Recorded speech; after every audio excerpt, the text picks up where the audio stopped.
Okay, good afternoon, everyone. We're going to go ahead and get started. Hello, everyone. How's everyone doing? Good?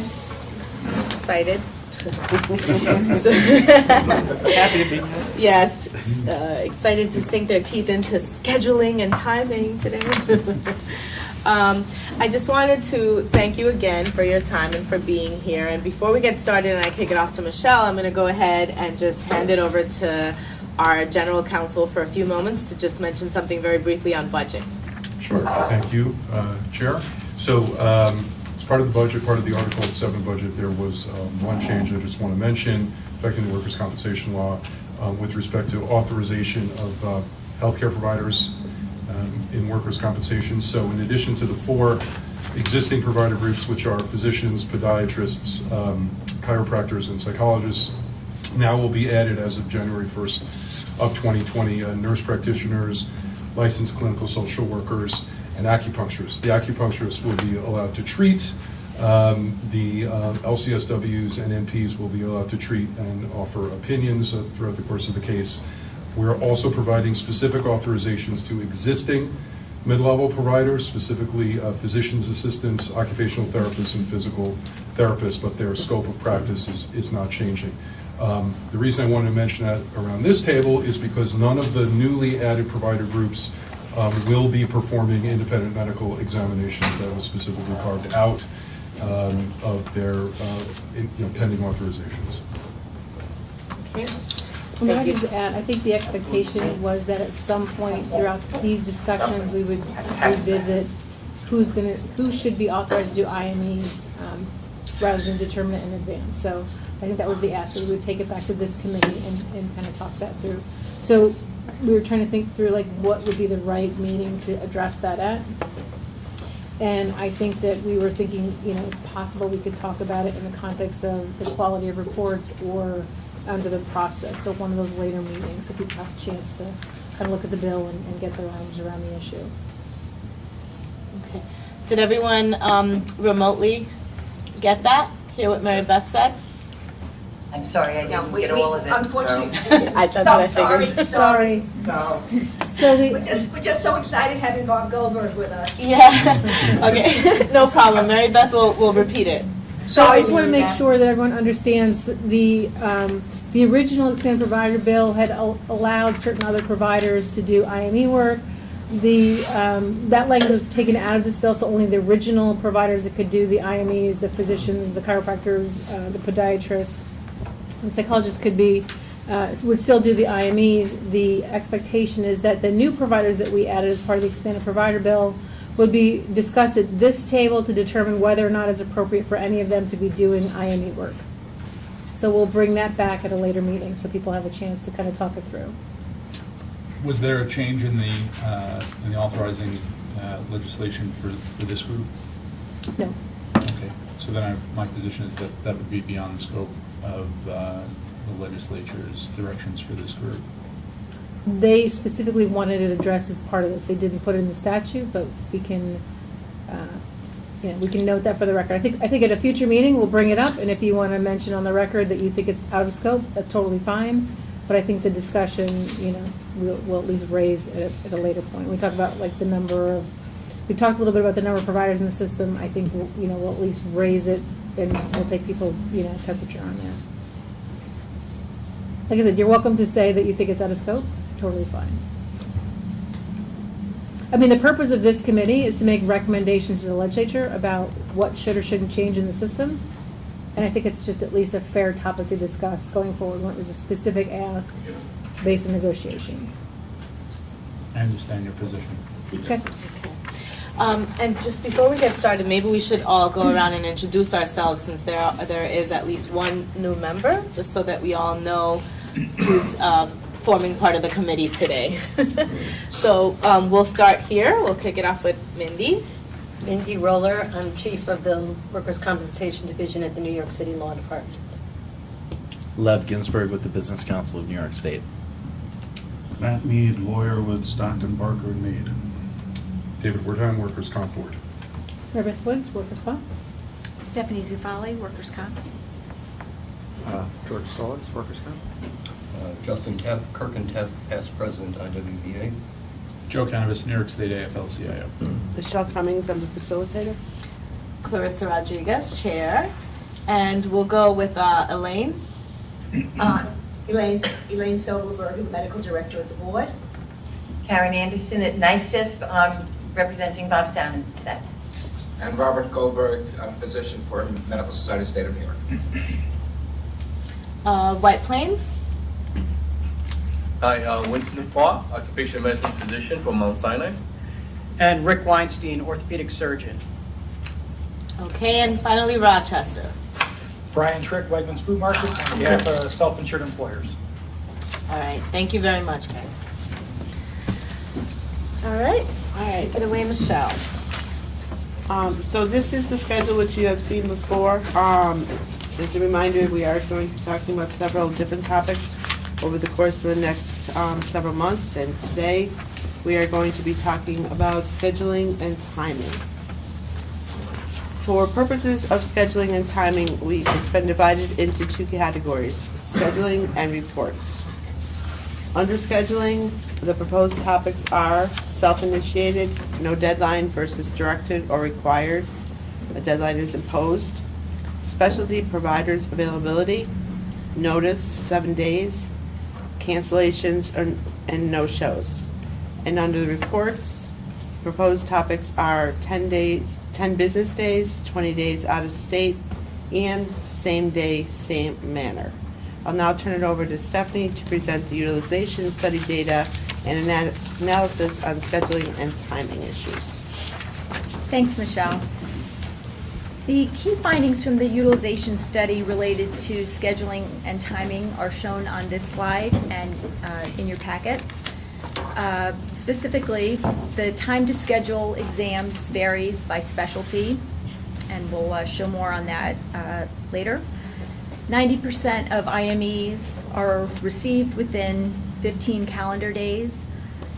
In the following slides, we've converted that data into business days to make it easier to compare to the board timing requirements.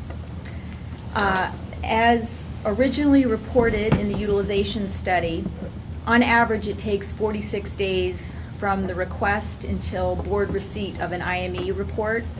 As you'll see in the following slides, we were able to improve the accuracy of those calculations a little bit, and this number has now dropped slightly to 45 days. And finally, approximately 3 out of 4 IMEs are held as originally scheduled. The remainder are either have a no-show or are canceled, and this dynamic is fairly consistent statewide. A high-level view of the IME scheduling process is shown on this slide. First, we show the average number of calendar days that it takes from the date the carrier requested the IME to the date that the IME was held, from A to B. On average, it takes 34 days. However, this varies by specialty, which we'll show on the next slide.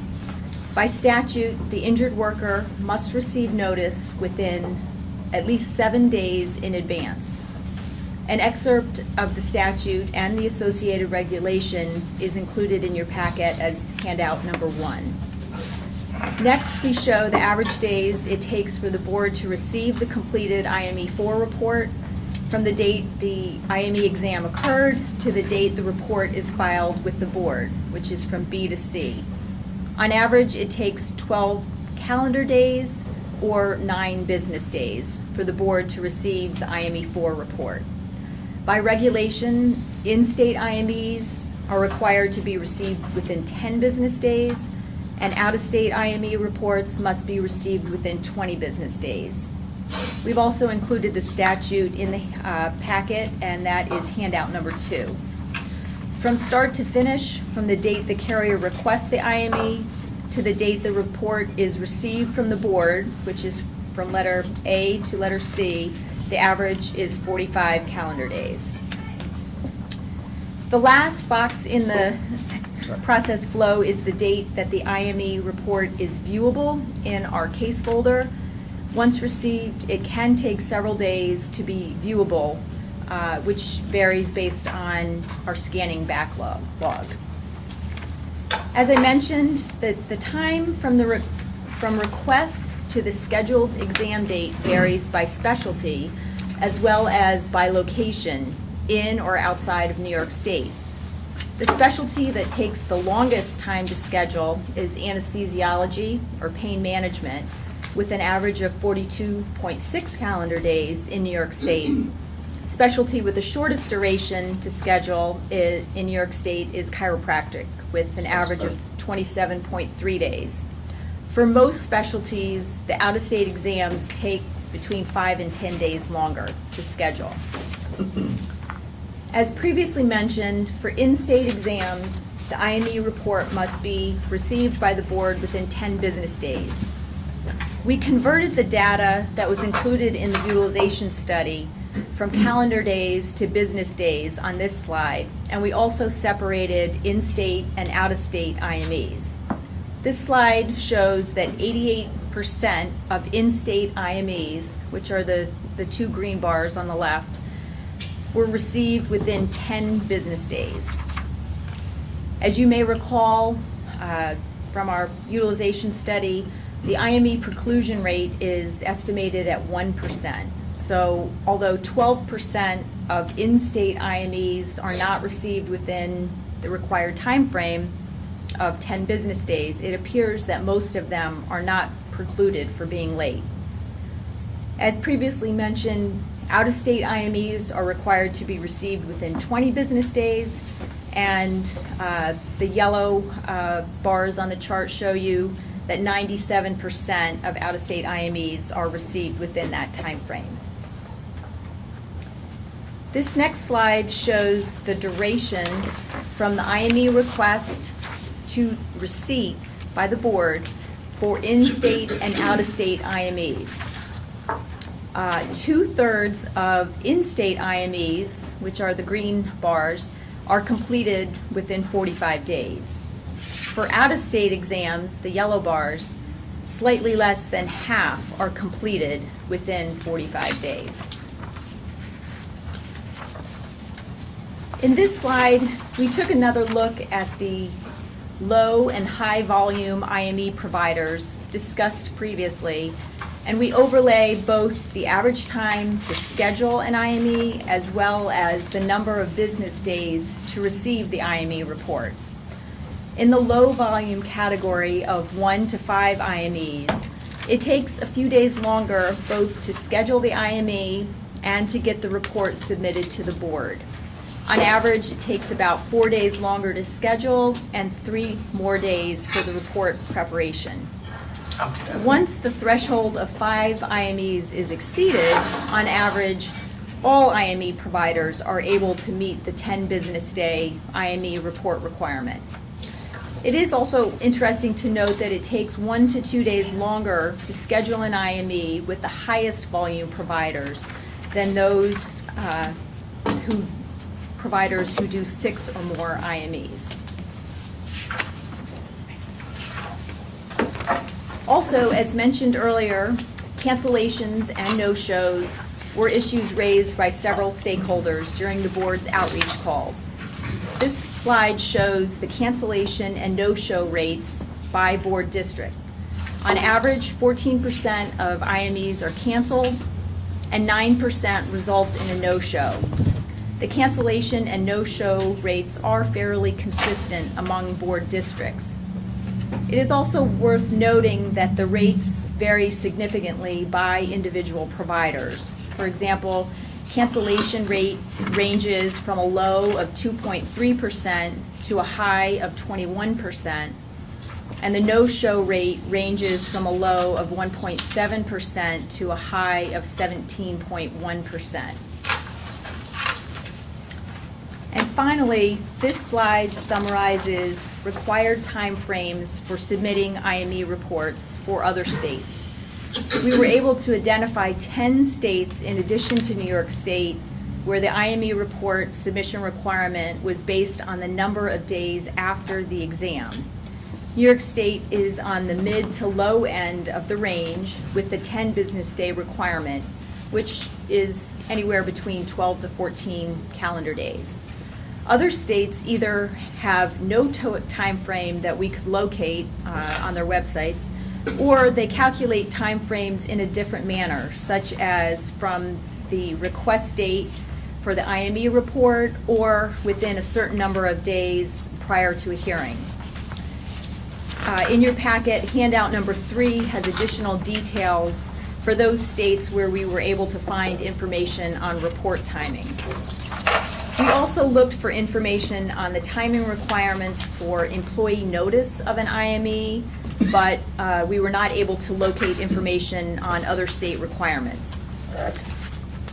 This concludes the data presentation, and I will turn it back over to Michelle to start the discussion on today's topics. I will just mention that David is going to talk about handout number 4, and we did include a 5th handout in the packet as well.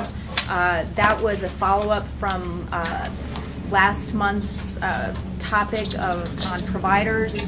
There was a question about how many treating providers were in each county. So that handout shows you how many individual providers treated in each county for the physician category. So Michelle? I have a question about the Sure. data. Yeah. On slide 5, I think it's the first place you mentioned IME requested. How did you determine that date when the IME was requested? Is that the date of an IME 5 or the date of a covering letter that? So that date is the date that the IME entities provided to us as the date that they received the request from the payer. And before we go any further, we were joined by one additional committee member in Queens, I believe. If you would not mind introducing yourself for the committee? No, he's confused. We're not in Queens, we're in Manhattan. Oh, I'm sorry. Manhattan. Okay, now. Yes, in Manhattan. Hi, this is Glenn Piccarzello from Amtrust. Okay, Thank you. All right. Other questions on the data? I was going to say, Yeah. I need to get the mic back here. Is there other, it was a lot of data, so is there questions on the data that Stephanie can?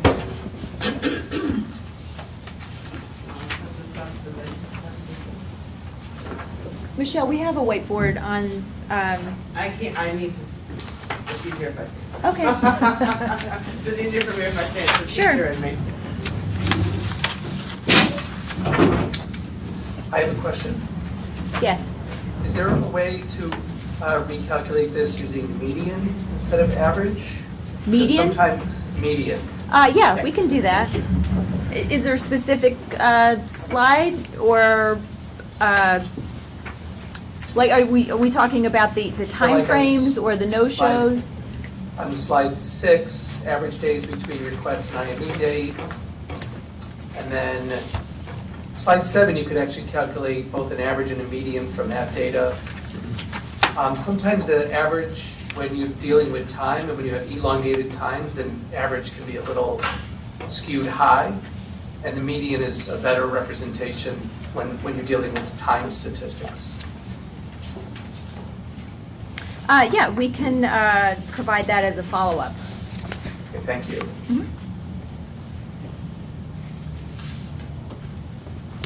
All right, any other questions specific to Stephanie's in the data? I have a practical question. Why wouldn't those reports be disallowed if they were late? I mean, is it something that the attorneys don't challenge? I'm guessing that it's just things that are missed. Most diligent attorneys would look at that first, I would think, if they wanted to do that. Certainly the board might do it itself if it wanted to, but yeah, I would think that would be on the attorney. It's also discretionary with the judge. So it could be either that the attorney's not asking or that the judge is not Making a granting. decision. Yeah. I would venture to say that if the report is favorable to the claimant, they're not going to ask for it to be precluded. That's correct. And sometimes it's the only report that might exist on a file too. If it's the only medical, then it's the only thing the judge has to work on. Hey, it's Rick Weinstein. I just want to comment on the IME timing for some of the records are very extensive, and it's pretty rare. Usually they're pretty thin records, but there are rare occasions where you're getting a ton of records, and that's the only time which I have heard people have trouble getting done within 10 days. It's rare, but it does happen. When it's a, you're saying, I'm sorry, what, you're saying when it's a records review? Or what did you say? Sometimes, no, part of the IME, you'll have to review previous records. Oh, I see. And if the records are extensive, you get a couple of inches of records to review. It may not be that easy to get that done within 10 days. Wouldn't that review, though, happen before the physical exam? No, not necessarily. Mindy, did you want to add something? Not so much add as ask a question. I understand what the scheduling is what we're going to discuss, but my real question is, generally, what's the significance of this timing on these, the scheduling? What are we addressing here? I think we're addressing the concerns as raised with. I mean, what, it takes too long, it's too short? I know what my concerns are with scheduling. Yeah, so in the outreach calls, we heard time and time again that timing was a problem, both that there wasn't enough time in some instances to schedule and get a report in on time. And David will go over a little bit more on timing in various scenarios shortly. And then we separately heard that that specifically the time frame to get the report in the same manner to all parties within the 10 business days was very challenging. It is, but so, I mean, so basically is the premise that as it now stands, we need more time. And I would actually say that we absolutely need additional time. I'm very surprised, in fact, to find out that many reports, that percentage of reports are actually timely, because it's so challenging on our end to get a report in 10 days. I think it's very challenging, but folks are doing a good job at it, because the numbers bear out that 88% in New York State are coming in on time. I'm not challenging the data. I'm just saying, I guess, surprised to hear it.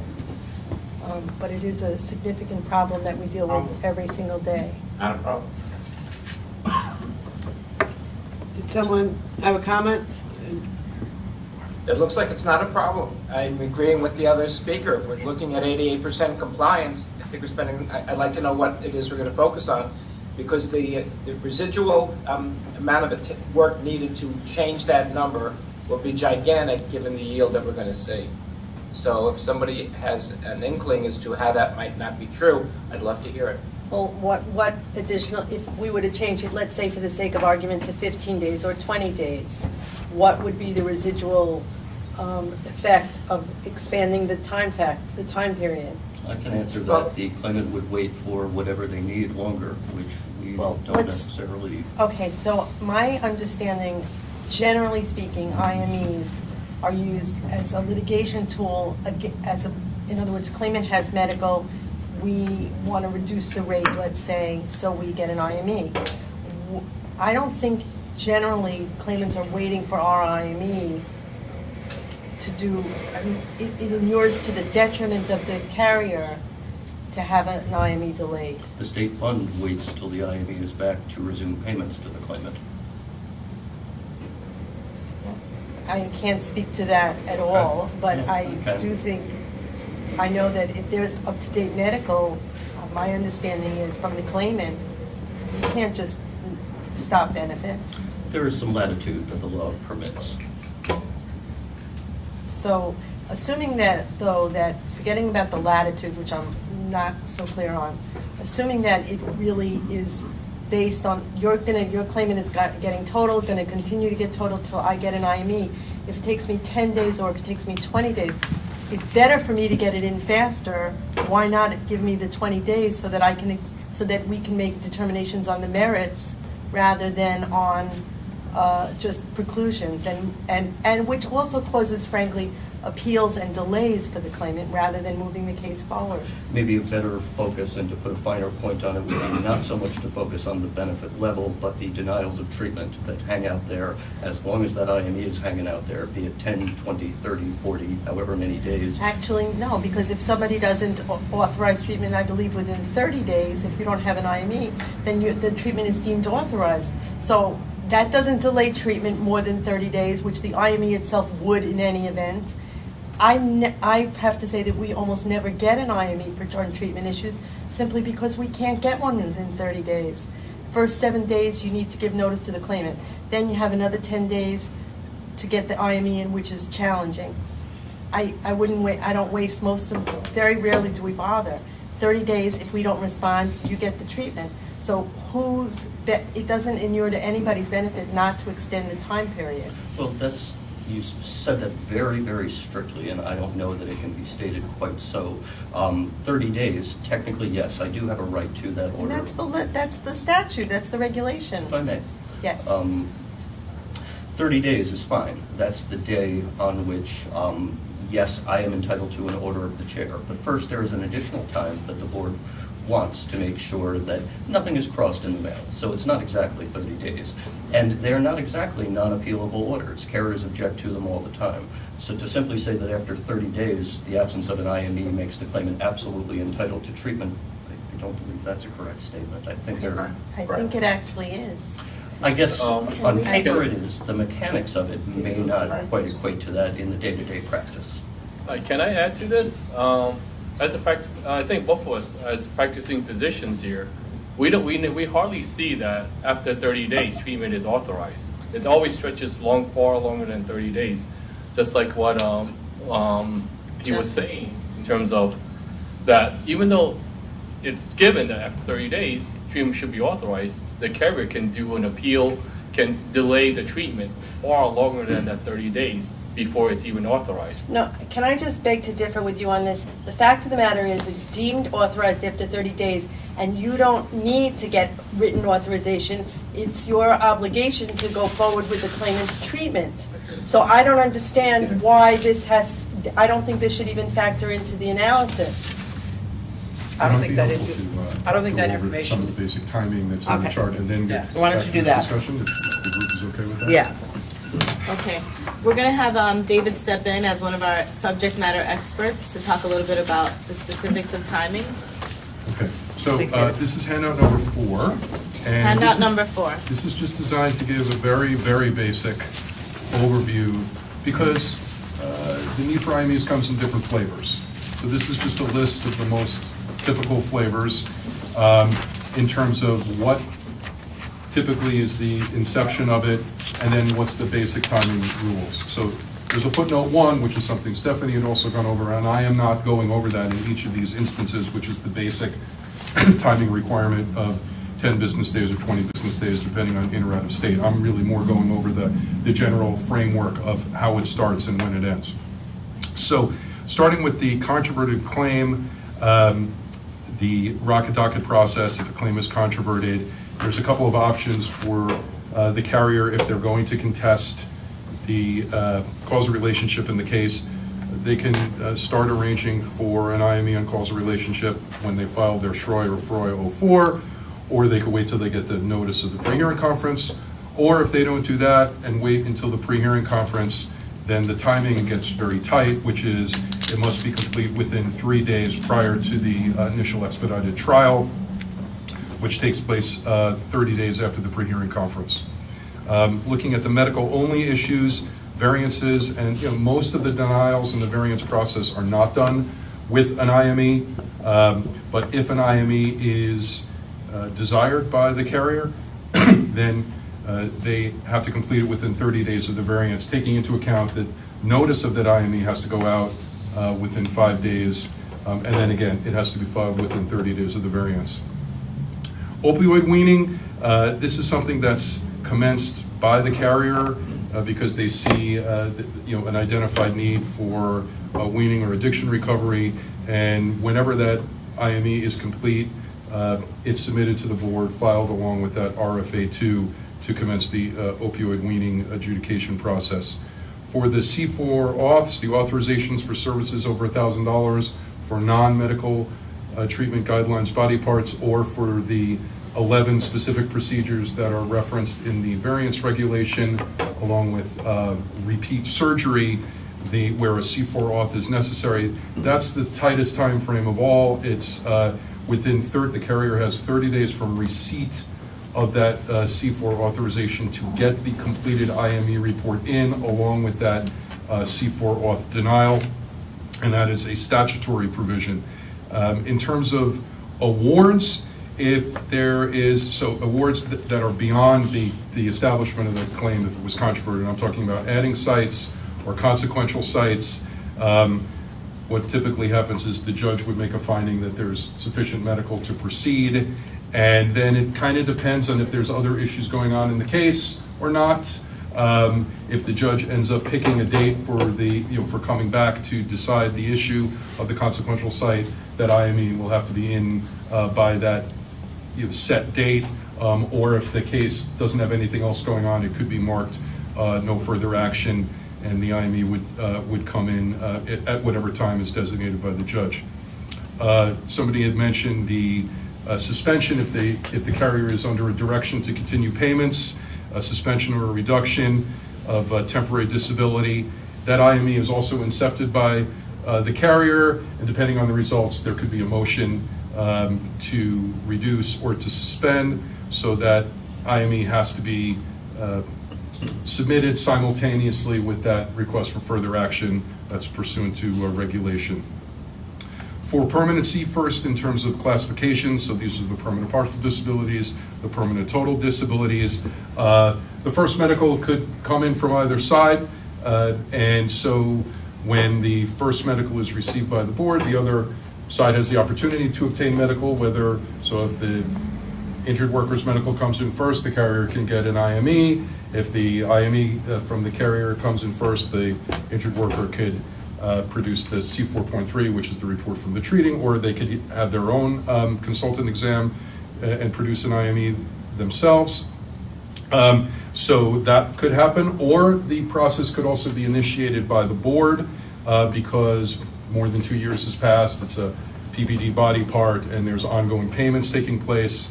Then what happens is there's an initial hearing called a medical direction hearing, and let's say the injured worker's medical came in first, the carrier would then have 60 days to get that IME in from the medical direction hearing, and that hearing is the medical production hearing. For schedule losses of use, medical, again, could be received from either side to commence the process. Once that medical comes in, the other side can get a contrary med, or the med may agree, or the board will notify the parties by letter, and if that is the case, then the IME needs to be completed within 75 days and filed with the board. Apportionment can come up in a few different contexts. Oftentimes it is, and I'm talking about apportionment between different injuries, different files. There's a direction by the judge. It may intersect with what's going on in the case for another issue for which there are depositions, and the IME would need to be completed before the scheduling of that deposition in accordance with the direction by the judge. Records reviews. A records review can be used in any of the aforementioned contexts, but most commonly it could be for causality in a death case or for opioid weaning. It's something that's needed to be referenced to at a hearing. So let's say in a death case, causal relationship is contested, then by regulation, the records review needs to be in 3 days prior to the hearing if they're contesting causal relationship. And again, that's a very, very brief synopsis of these different flavors of exams, but really just goes to the fact that there are different timings and there are different reasons for commencing. Some are directed by the board and some are within the control of the mostly carrier.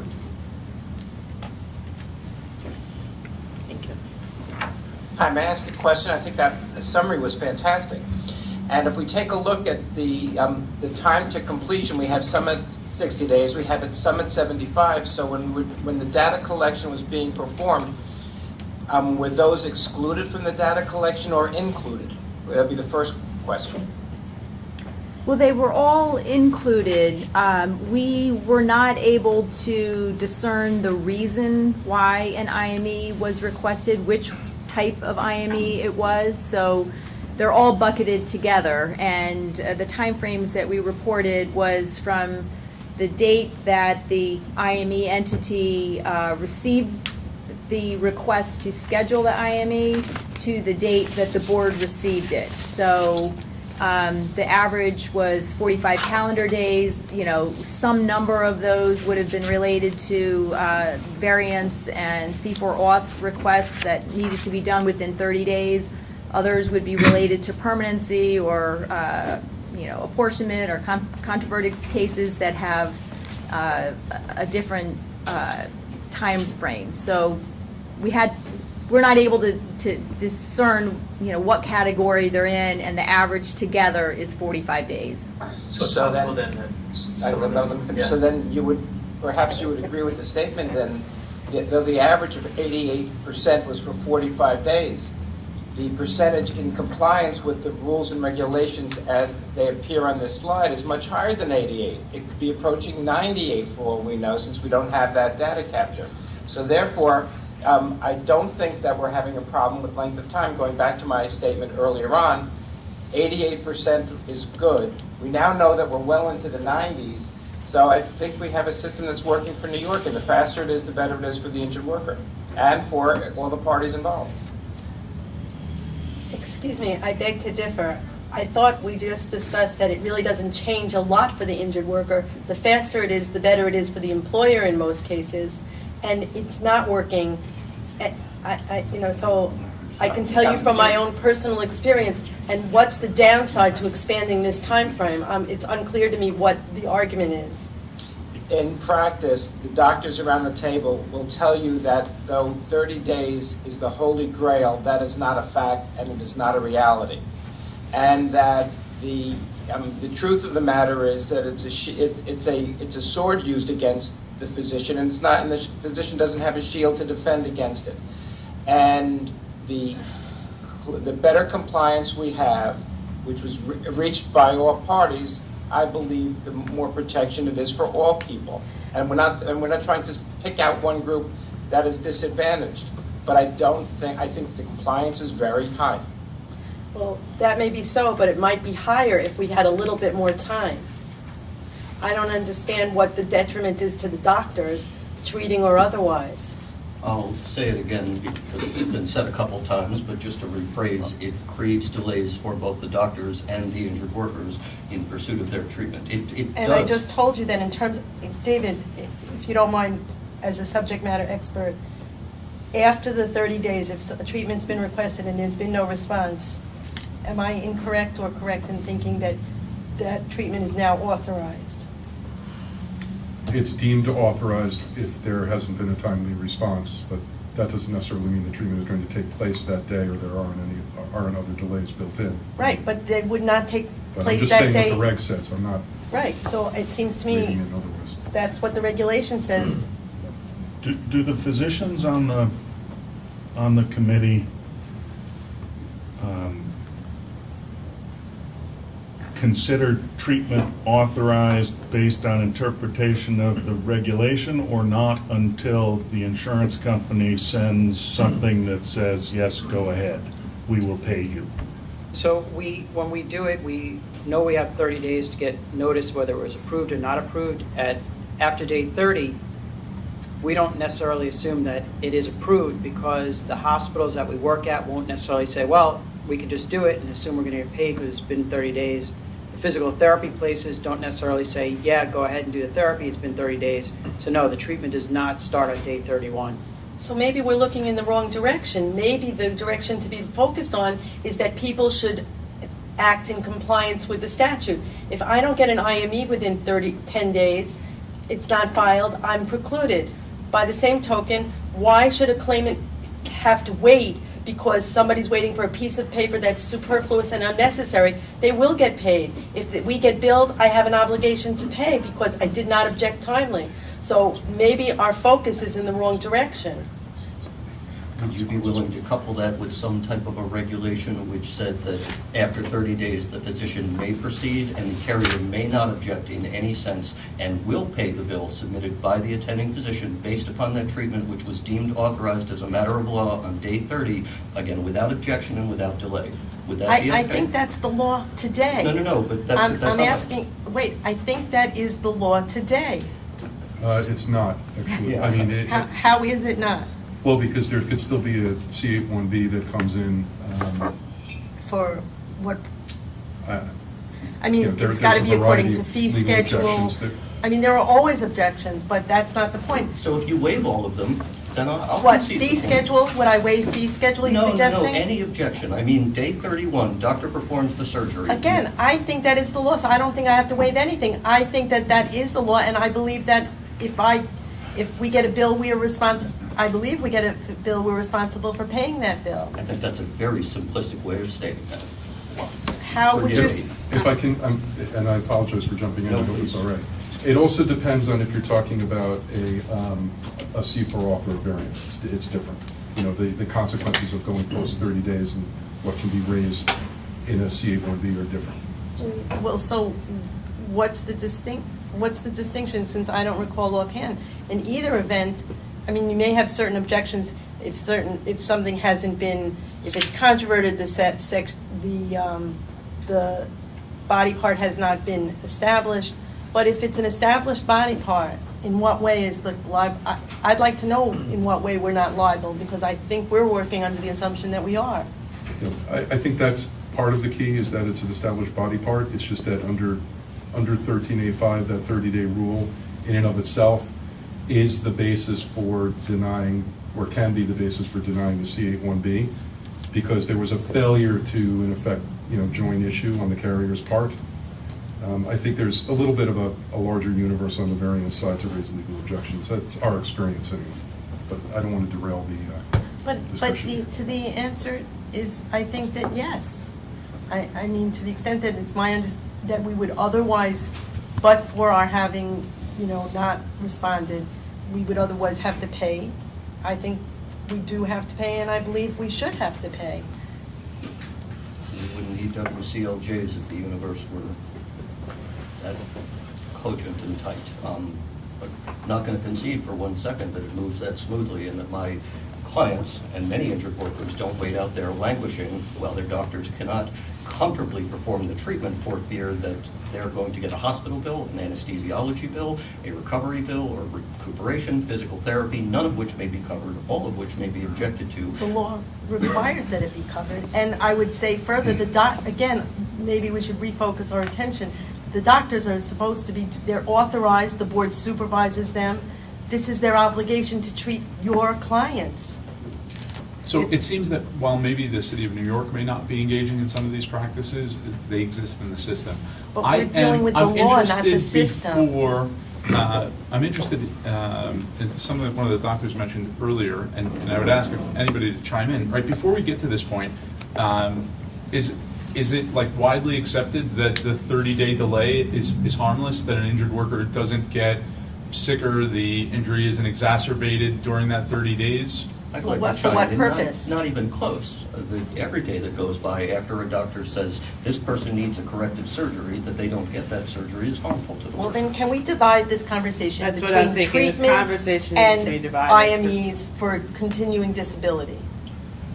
So maybe using the chart might be a helpful way to kind of go through this one by one. As David, The handout, lined yeah. out the different categories of an IME. Maybe we should talk about them. Because it seems like scheduling isn't so much the issue as some of the definitional terms around scheduling. Am I correct? Yeah. Okay. So like in a controverted case, the record has to be in the file 3 days before the hearing, which is typically 30 days after the pre-hearing conference. Any thoughts about whether or not that's a sufficient amount of time? Well, I have a question. Is that predicated upon there being medical from the claimant? I mean, Hearing is not, there's no initial pre-hearing conference scheduled without medical from the claimant in a controversial case. Correct. Okay. So that absolutely is. What if there's medical from a current a doctor that the claimant's gone to, but there are earlier hospital records that the that the employer believes would be relevant to the conversation and important in terms of determining causal relationship? I think you can bring up any mode of proof that the carrier wants to within the auspices of what the board has determined is an expedited process, so that injured workers do not languish further when their cases are totally denied and without funds. I don't believe that there was an expedited rocket docket numerous years ago, and the board made a considered judgment that people were waiting too long to have their cases decided, and it needed to go quicker. Hence the rocket docket, and I think hence why this is just fine. Is it possible to require claimants to put their initial medical, their initial hospital records into the file on a controverted case so that a record review can be done more quickly? I think that's a bit of an amorphous statement. Not all of my clients go to the hospital. Some of them go to an urgent care. But if they do, that first treatment is really critical to determining causal relationship. And if that's the reason the case is controverted, I mean, it may be a completely legal matter, but if it's a medical question, then you need the medical records that are relevant. How about this? I've never argued with a WCLJ who's told me I want a signed HIPAA release back for all of the claimant's records and I want it within 10 days or 5 days. Well, that's fine, but Well, then that's we what go. you're asking. You're Right, asking for the but then medical it's almost, records. you know how long it takes to get those records from a hospital? And again, the procedure that you decide you like, but if a judge directs me to produce X, Y, and Z, I don't think I've ever looked at a duly appointed judge and said, no. I say, yes, Your Honor. One of the things that I just want to come back to, because I fear that it may have been lost here. We're on this 30-day, talk about 30 days, right? And I think that we got here based on an assertion that the injured worker wouldn't be prejudiced at all, wouldn't be harmed at all if there was some type of extension in the amount of time that this process takes. And I think that it's preposterous.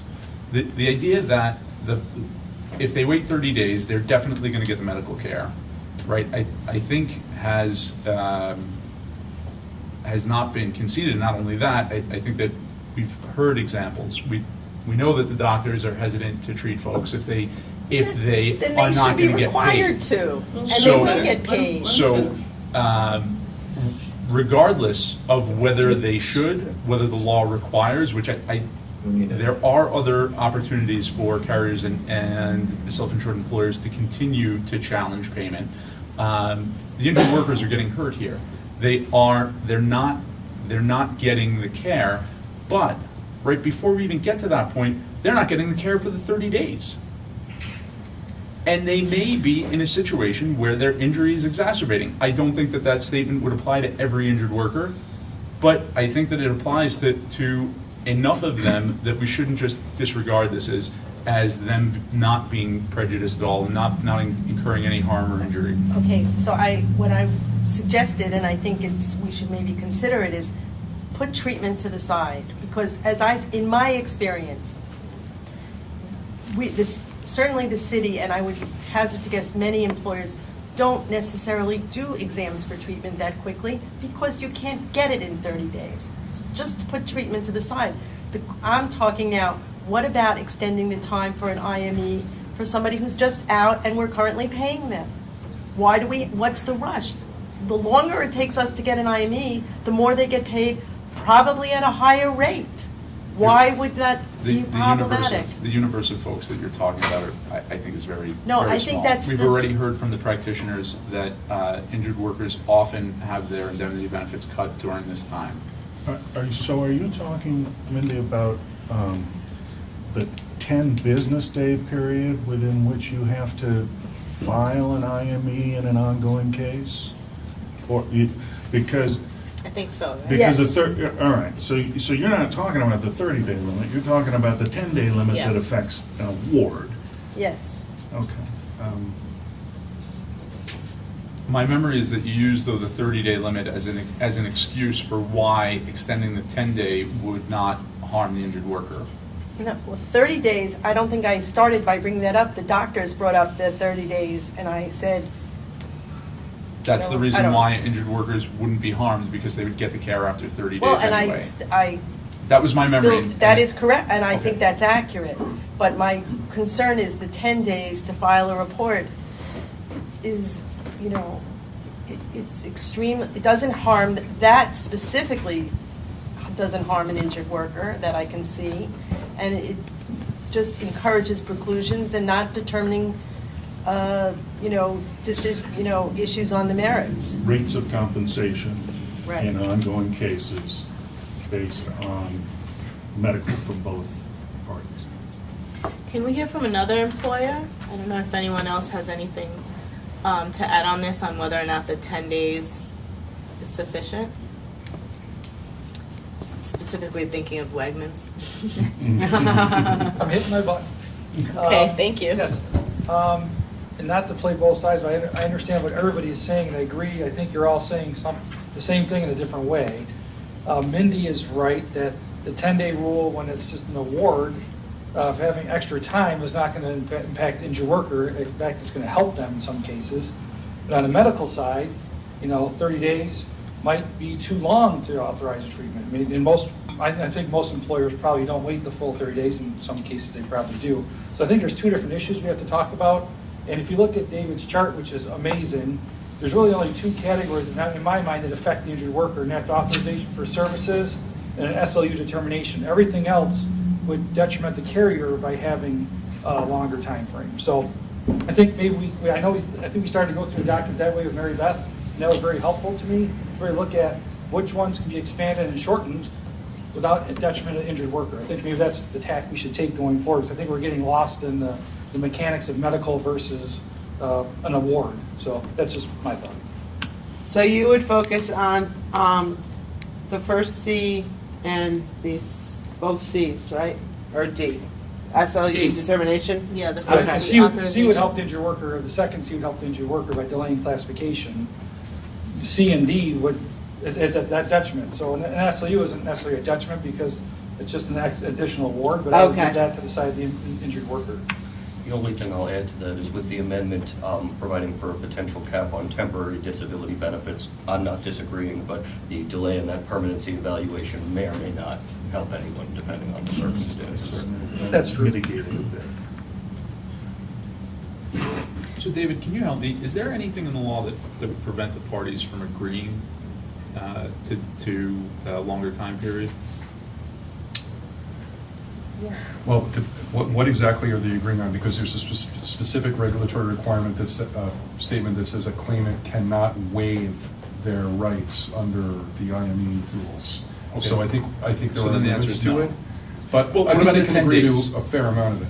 So the 10 days, the amount of time to file, can they agree to extend that?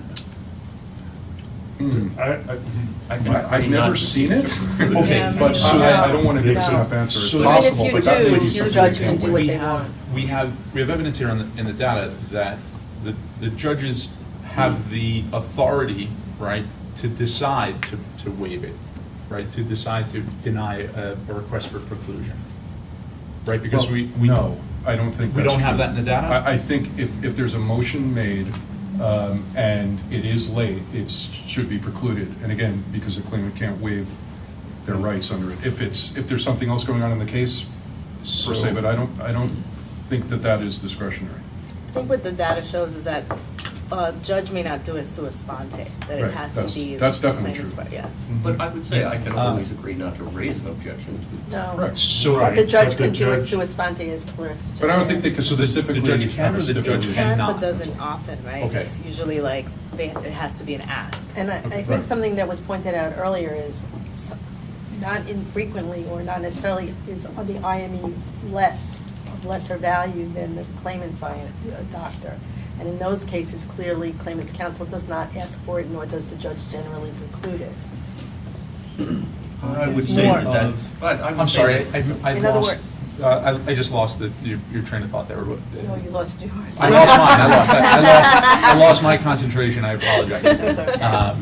I'm not following. If the IME, let's say the claimant's doctor says the claimant has a 30% schedule loss of use to the leg, it's it's not unheard of for my doctor to say, no, it's 45%. How often does that happen? It happens. But how often? It's not frequent, but it's. Like but it does happen. once a career, once a No, decade, once a no, year? regularly. No, regularly. it does not happen Excuse me, regularly. we get I would 17,000 love- hearings annually, I would and love it to know does how happen. many. I kind of would like some data on that too. Okay. if That would be regularly helpful. Is what we're stating. Because That- my, that's- my approach here, and I've been totally upfront about my approach here, I think that there's a lot of bias in the system against the injured worker when it comes to the IMEs. And I'm not ignorant to information. If you have information that will help disabuse me of that, I'm interested to know. And let's be fair, just before you say the last thing. I will try. What's good for the goose is good for, oh yeah, and fairness is awful. What's good for the goose is good for the gander. If my IME comes in less, the carrier's not going to ask to preclude it, and they do all the time when the situations are reversed. I am allowed to get IMEs, and the carrier is allowed to object to them. So you're saying, well, the claimant's not going to object if it's better for him. Neither is the carrier. And that does happen, not regularly, but it happens. But so in the same way that the point is that percentage, that number, that 8 or 12% here, some of that includes cases where that's what's happened, where the IME is, the reason there's no preclusion is because it's not in the interest of the claimant, nor will the judge usually preclude it. So I'm just saying some of those are not because it's not late, or it's late and the judge has said it's okay. Some of it is because it's late and it's to claimant's advantage to have that in the ECF and have it considered. But I'm really getting confused here If you- because Joe, if you unroll it. we were just talking about how this isn't discretionary. The injured worker can't waive it, right? So in my mind, it's But the judge will things that are- consider, the that are- judge will choose to consider it. But I don't think that the judge has the authority to happens. do it. Yeah, The judge- On the 10-day thing. Yeah. Yeah. So that's what we're talking about, right? We're still on the 10 days. Yeah, but I have had judges raise the filing limit on the 10-day filing limit, sua sponte, and preclude reports without a claimant or a claimant's attorney raising it. So I've got that. But what's the Okay, likelihood right. of their I doing thought that? that's what you were asking. Yeah, so But that's. what's the I was, but- likelihood of their doing that if the but I'm- IME you have is I'm higher than having- the Yeah, so claimant's? that's where I'm having difficulty squaring the two. Okay, right? the chances of me doing that are nil, 0, because your IME happened to give a reasonable opinion in this particular because your IME happened to give a reasonable opinion in this particular isolated instance that just happened to be slightly higher than the claimant's IME. You're right, I'm not going to preclude that. That's something that a lawyer would, and any lawyer would make a considered judgment not to do, to preclude evidence that's favorable to your No, client. I'm not But the saying you carrier should, can of do it too. course. I'm just saying that there's a portion of those IMEs that are not precluded that includes that category of cases. I don't know, can we find that out, Stephanie? Probably not.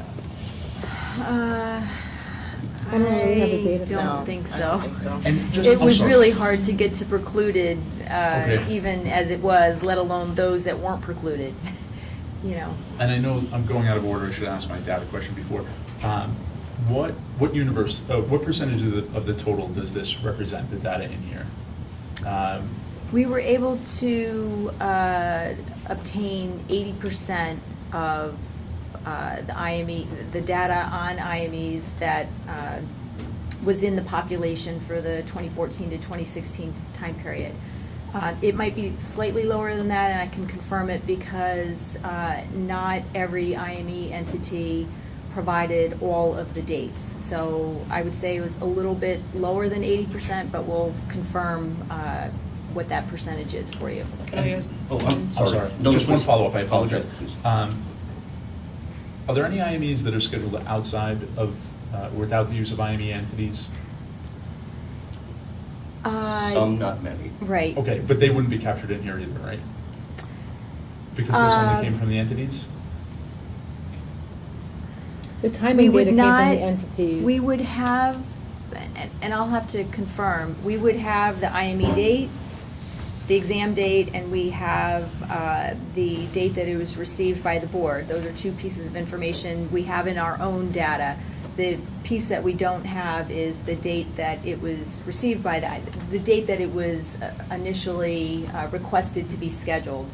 So I know that we don't have the A to B if it did not go through an IME entity, but I'll have to confirm if the B to C does include everything. And here's a quick follow-up.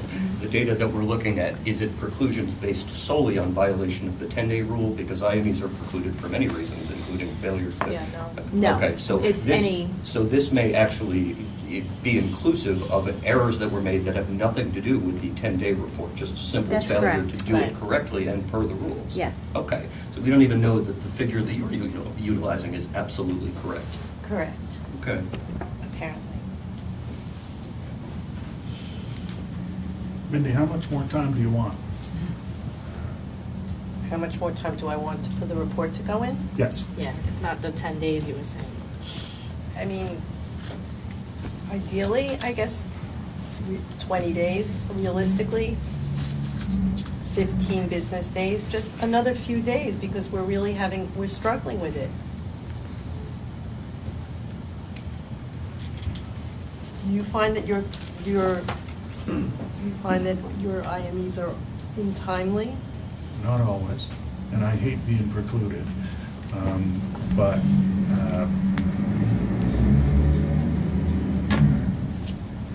I find that most of them are done, most of them are timely if they're, number one, using an IME entity, and number two, seeking an IME in one of the high-volume specialties. Is seeking an orthopedic IME, those are pretty easy to get in on time.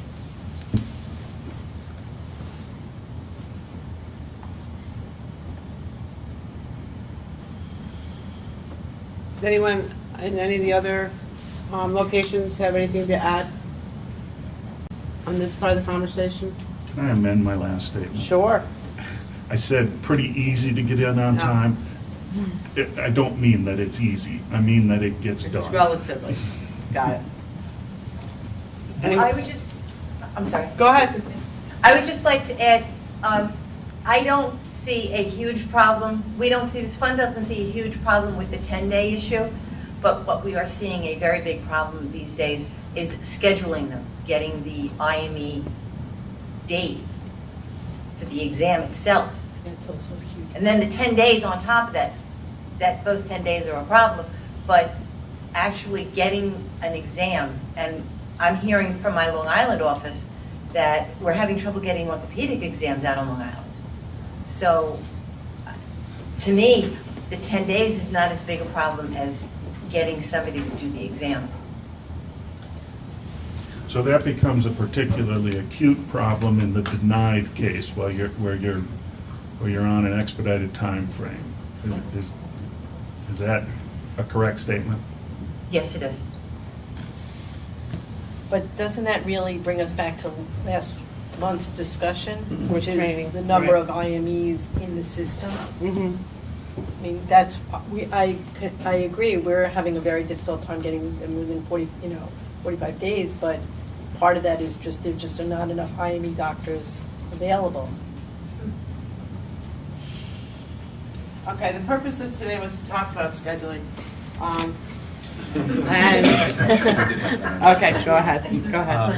There's been a lot of discussion about the difficulty or ease of getting this in on time. I'm interested to know what is the carrier's attorney or the employer's attorney's role in getting it in on time?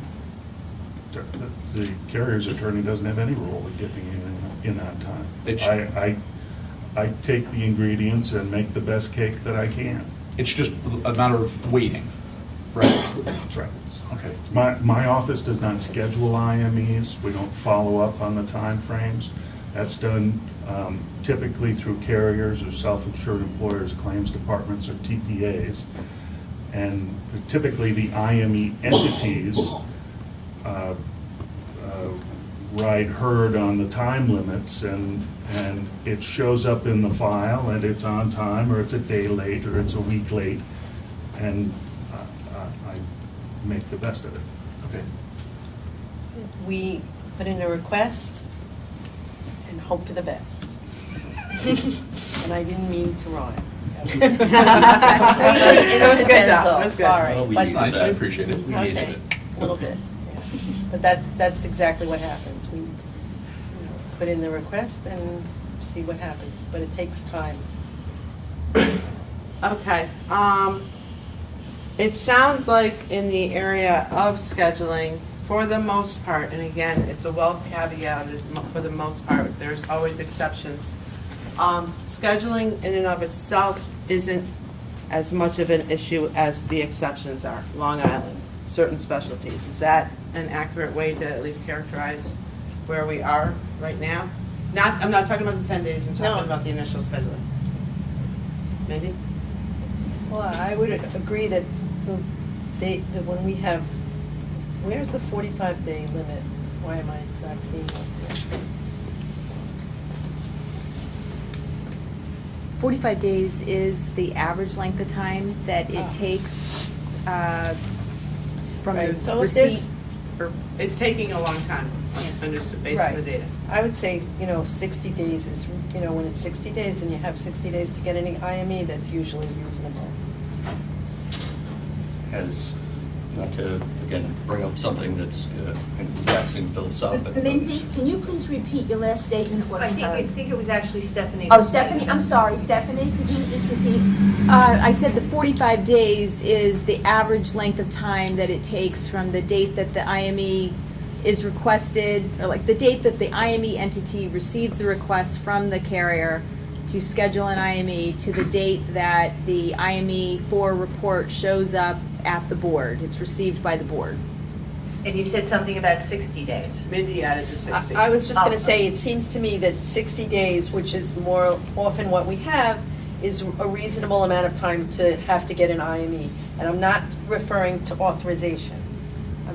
You're talking about the process. I'm talking about, Disability only. yeah, degree of disability, permanency, that sort of thing. If you're talking about authorization, I understand there's a need for alacrity.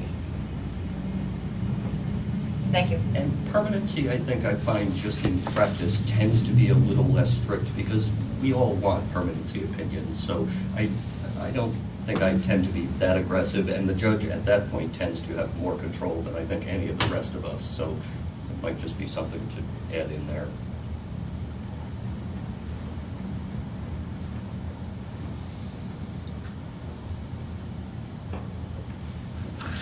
Can I just make a comment going back to probably 2 months ago when we talked about this?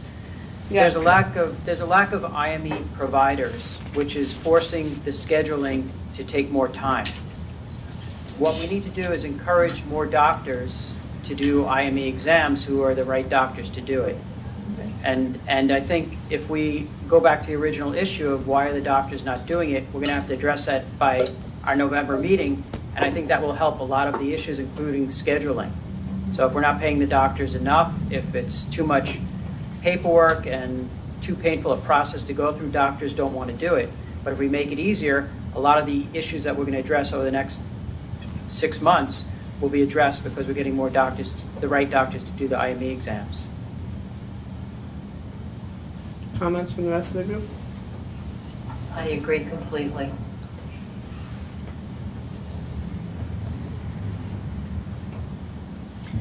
If we had more doctors in the system, would you then want to address scheduling and timing issues? Like what about scheduling and timing would you change, if anything? I think if you had more doctors doing IMEs, timing would not be an issue and scheduling would not be an issue because the carriers, assuming we still have the carriers in the system, will use the more availability to schedule people easier for the exams.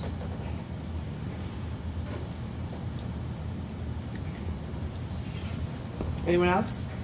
Agree, disagree? I agree, I go back to when I was a case manager and I never had a problem getting an exam. The reports were always in on time, and 15 years later, it's a constant problem.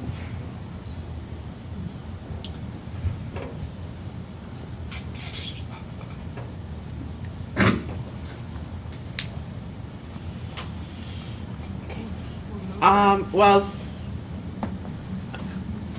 to the extent that this group is likely or not likely to make recommendations on scheduling and timing, would there be a recommendation to extend time periods while we work on some of the practitioner issues? Because, that's not going to happen overnight. Well, certainly with respect to treatment issues, no. Okay. I don't think there's going to be consensus on that. Okay. Yeah, either treatment or. Why not on just continuing disability IMEs? Why not extend the time period on that? I don't know your explanation. Well, I thought this was a conversation, This but I is, guess I'm wrong. this is a conversation. You're trying to pin me down. There's no consensus on this. Okay. Fair enough. Injured workers now wait long enough For what? for anything that they need out of this system. But if they're getting paid, what's the harm in giving additional time for a doctor, for a carrier to get an IME? Maybe a consideration where the parties can agree to it, but I don't think that we can blanket the system here with a rule, right, that's going to be to the benefit of the injured worker in every case. Right? You're saying I that, think or not that's even to the benefit, not even to the benefit, but I that think if it wouldn't benef- prejudice or hurt the injured worker in every case. But I think that How we're- would it? And here's How would it? what? But would extending the time to file an IME from 10 days to 15 days in the case of continuing disability, how could In that? the case of an injured worker Yeah. who's currently getting paid, Yes. that makes it more, that makes your point stronger, but it's not that the injured worker is getting paid in every case that this happens in. Like I said, from my perspective, it would be difficult to craft a blanket time extension here that would not prejudice an injured worker. I've got an example. How about the case where my client won't get paid until the IME comes in, for whatever reason?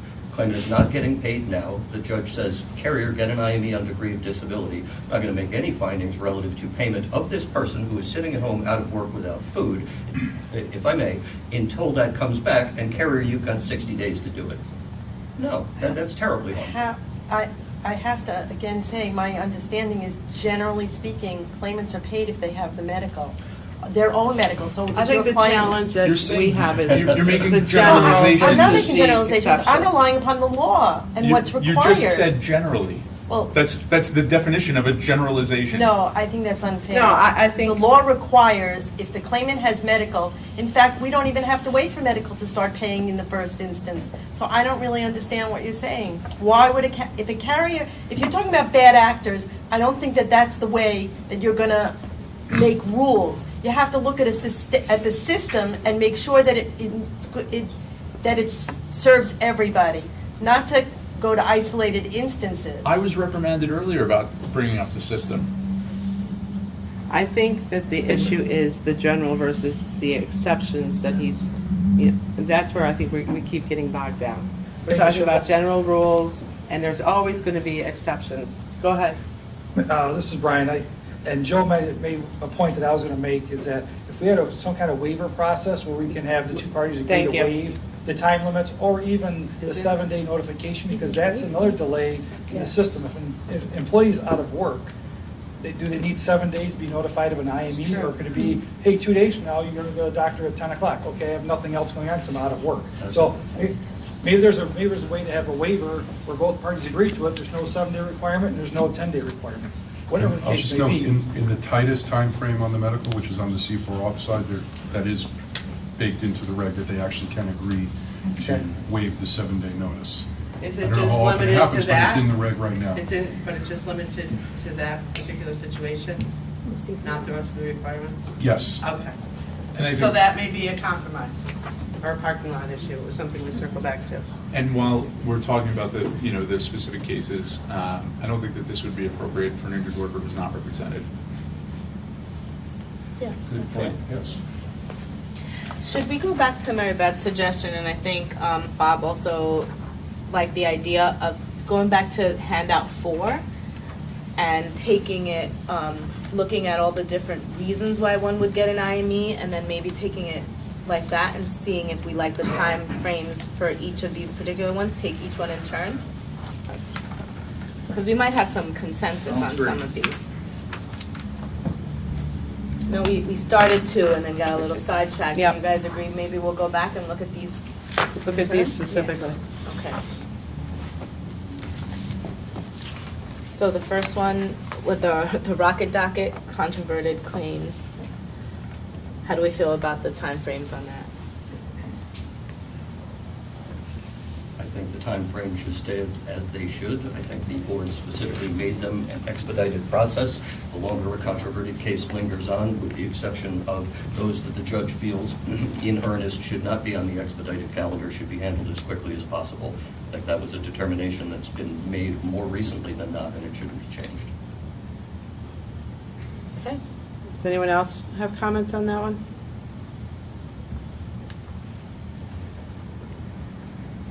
Okay. On any of these medical-only issues? Variance requests?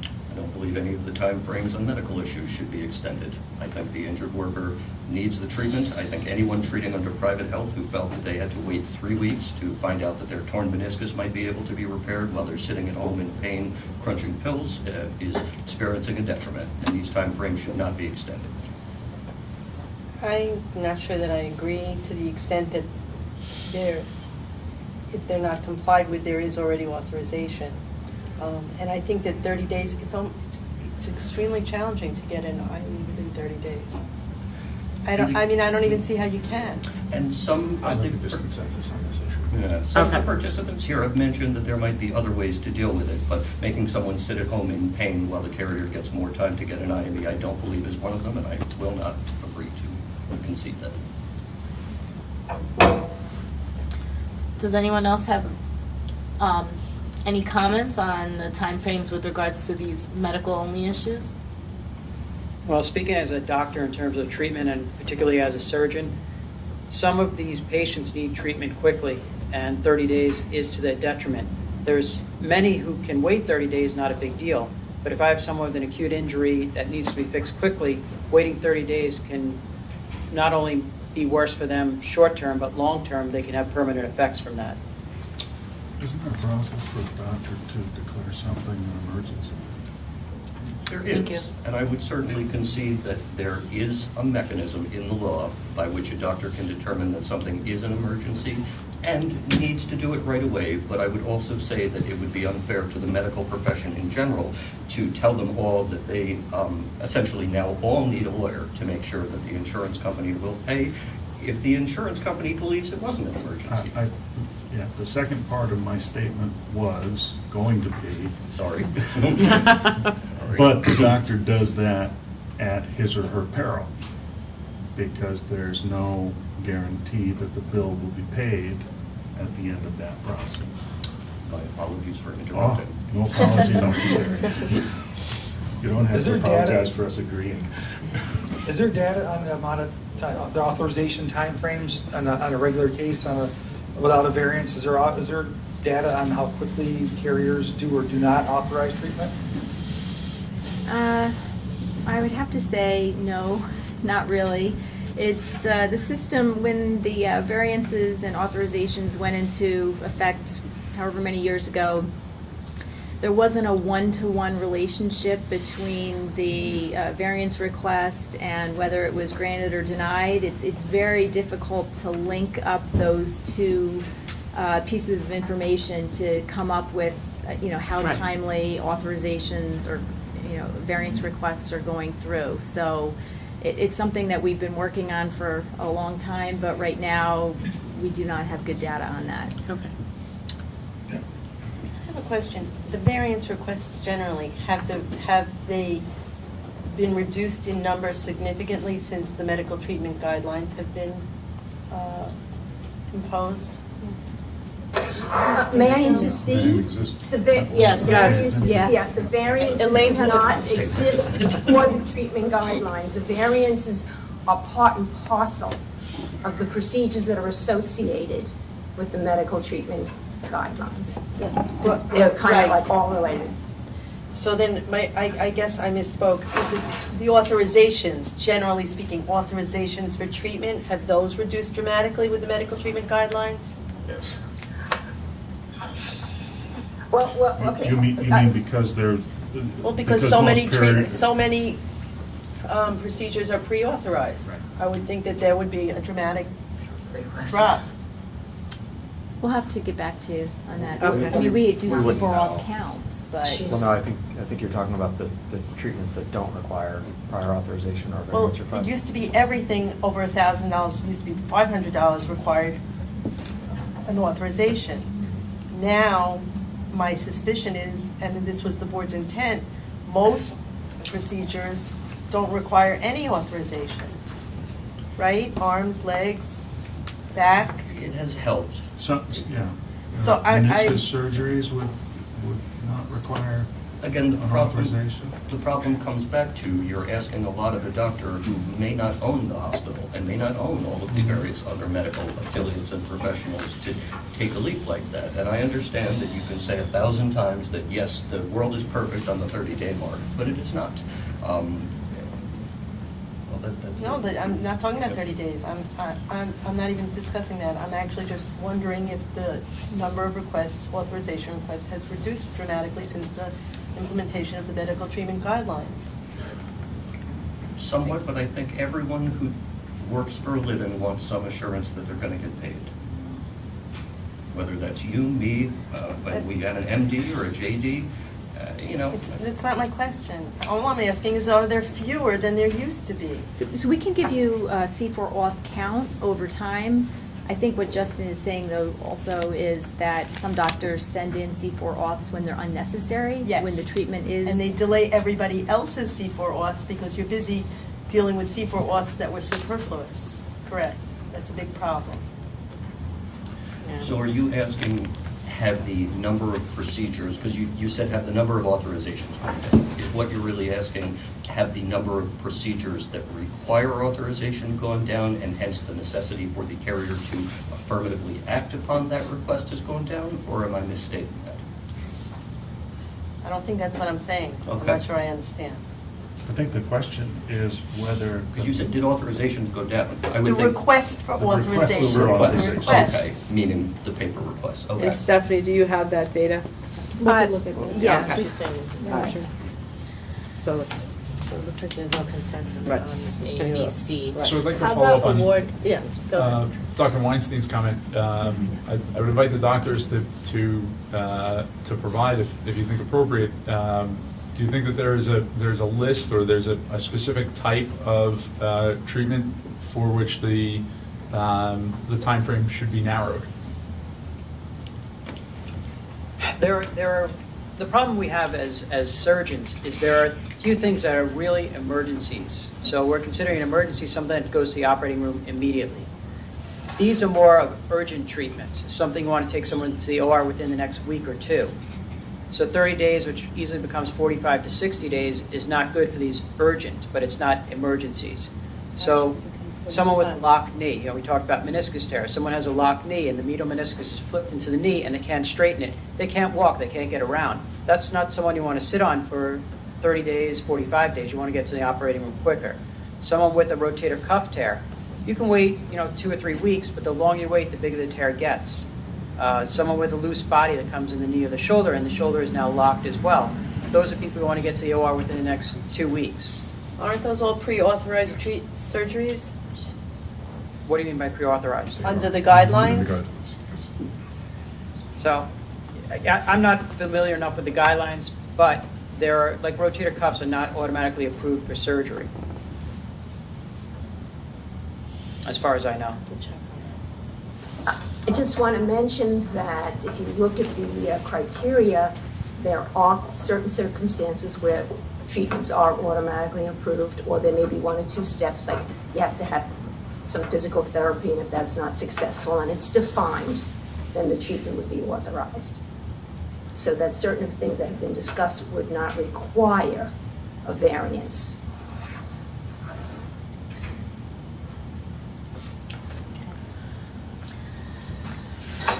Okay, I so think that's where we the, got stuck last time. Maybe we could skip this one and go on the other ones, maybe get to the sheet. yeah. So you get stuck on A every time. Yeah, let's move on to award determinations. We can look at A, those for causal relationship, additional and/or consequential. How do we And feel again, this about- is not the controverted. Right. The issue is controverted, but the claim, this is past that. The case is already established for longer, something. yep. It's already established cases. On any of these, A through D, how do we feel about the timelines? I'm going to, again, speak up and say no on A, only because causal relationship is so often tied into the issue of treatment. Okay. In fact, usually they go hand in hand at that stage of the case. No, not extending. extension. he's saying No extension. How about on? Should we consider narrowing the time frame? Because treatment's involved? Sure, why not? Oh? No, not really. Well, that sounds like Yes or no? I'm confused now. That was sarcasm. How about on B, ongoing degree of temporary disability?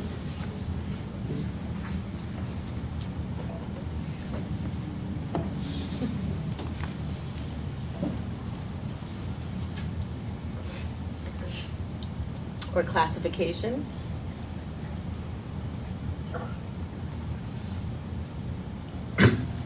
Or on SLU determinations. I feel like an auctioneer, like I'm just like, any takers on it.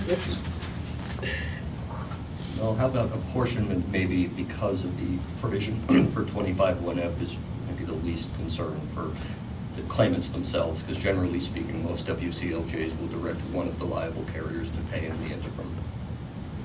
Okay, so there's a little bit of give there. But I doubt everyone is screaming for 10 more days on their apportionment. Right. Yeah, they're pretty rare. I think that would also be a situation that would be appropriate where the parties agree. If the parties agree, open it up to them, the parties agree, and then also the injured worker has to be represented so that they're not being taken advantage of. Yeah. By the other side at least. Here it says that under apportionment, it's to be completed prior to scheduling of the deposition. Why would we need to change that? Even better. Yeah, that's true. Well, can I just clarify, Joe, were you talking about if there was a provision for the parties to agree on the 10/20 day thing as opposed to the overall timing? Or generally? On the overall, I thought that, so the 10/20 I thought we did already. Okay, that's Right, right. that I was, just so, wanted to make sure. yeah, I think for this one, generally. Okay. And probably the same for records review. Need to refer 3 days prior to the hearing, that's hopefully okay, right? I would only say that the records have to be available for review. A death certificate, for instance, would be insufficient.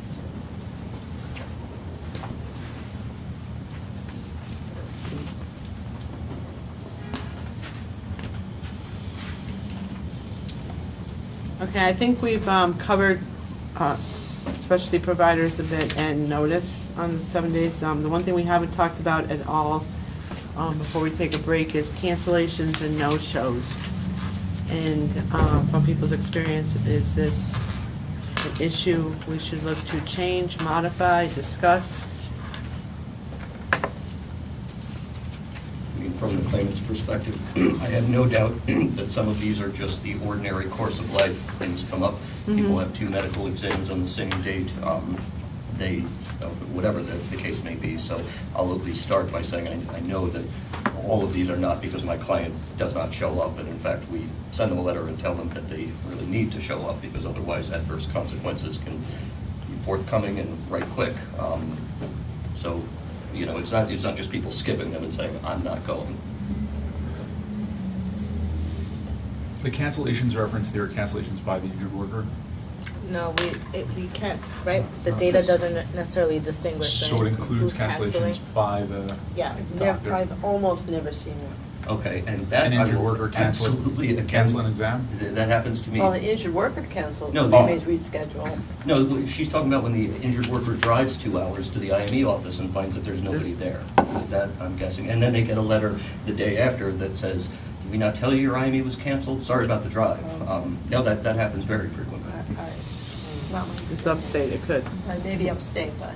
Okay, and that may be part of the divide here, but again, that does not happen once in a million.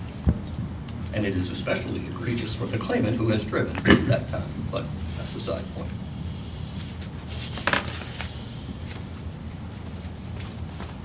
So Stephanie, the data is not specific to who cancels, correct? It's just No, it's just that it cancellations. was Okay. canceled. Okay.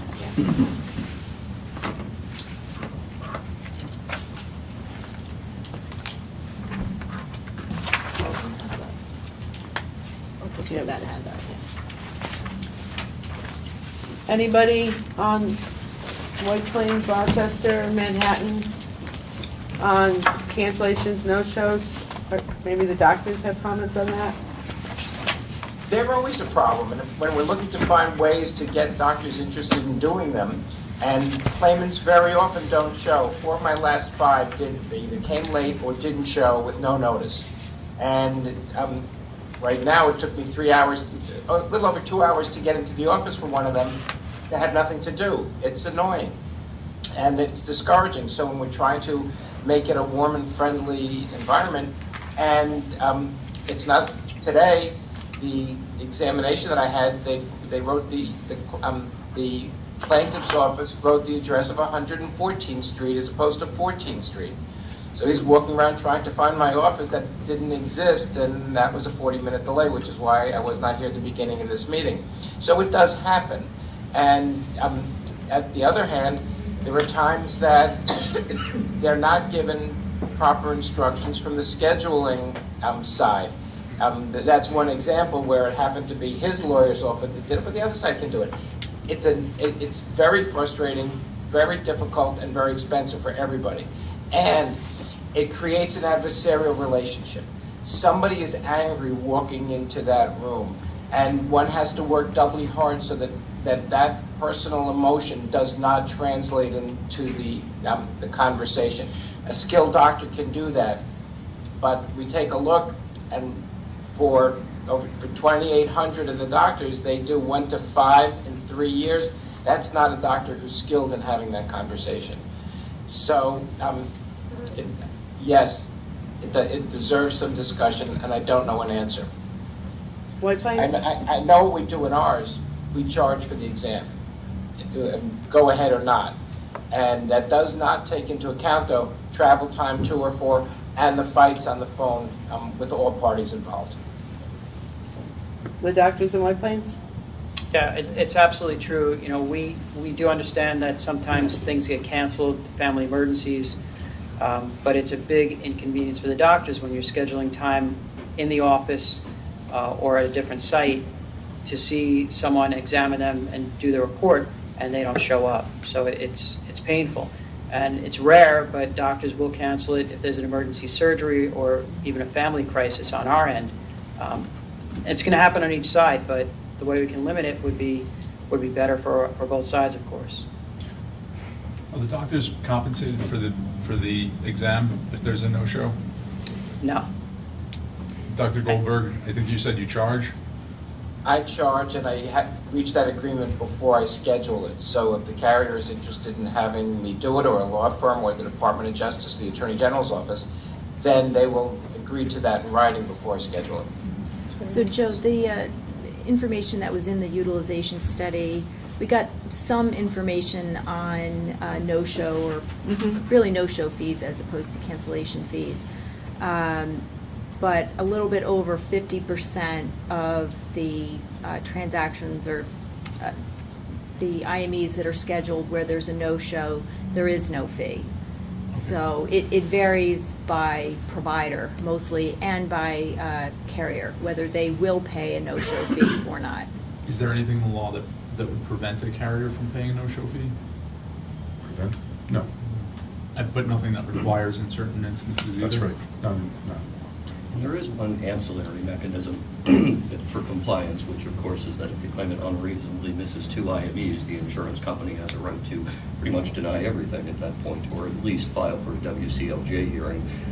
And so I will never take away from the medical profession that it probably is an irritation and an annoyance, but I would be hard pressed to find anything in a humanitarian worker-oriented system more hardcore than that in terms of a penalty. I just can't think of anything.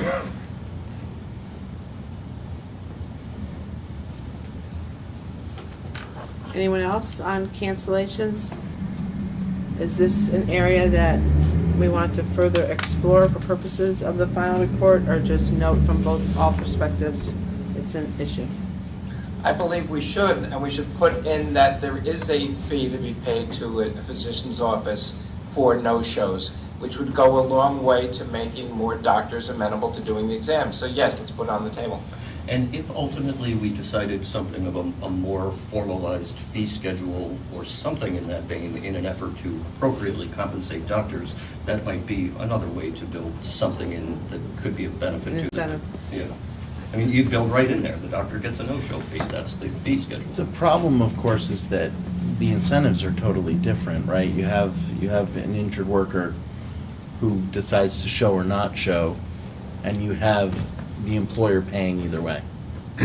And you can become an irritation on purpose if you're so inclined, and an expensive one at that, if we build it in. But if you skip 2, you lose your benefits. You don't lose your benefits. You have there's a potential that you lose your benefits. Okay, that's fair. It doesn't happen all the time. You're absolutely right. Yeah. That is fair. So there are games to be played at very least with a single cancellation if we were so inclined. So I'm just a little bit cautious about going down that road.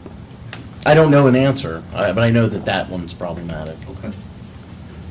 Just for completeness, I just wanted to note that on the variance side, it's one failure to attend can serve as a basis to deny. Thank you. So it's just a little bit different on the variances. That's because the time frame is much shorter. Isn't that, Yes. wouldn't that be the reason? So on the, Oh, sorry, go ahead. I beg your pardon.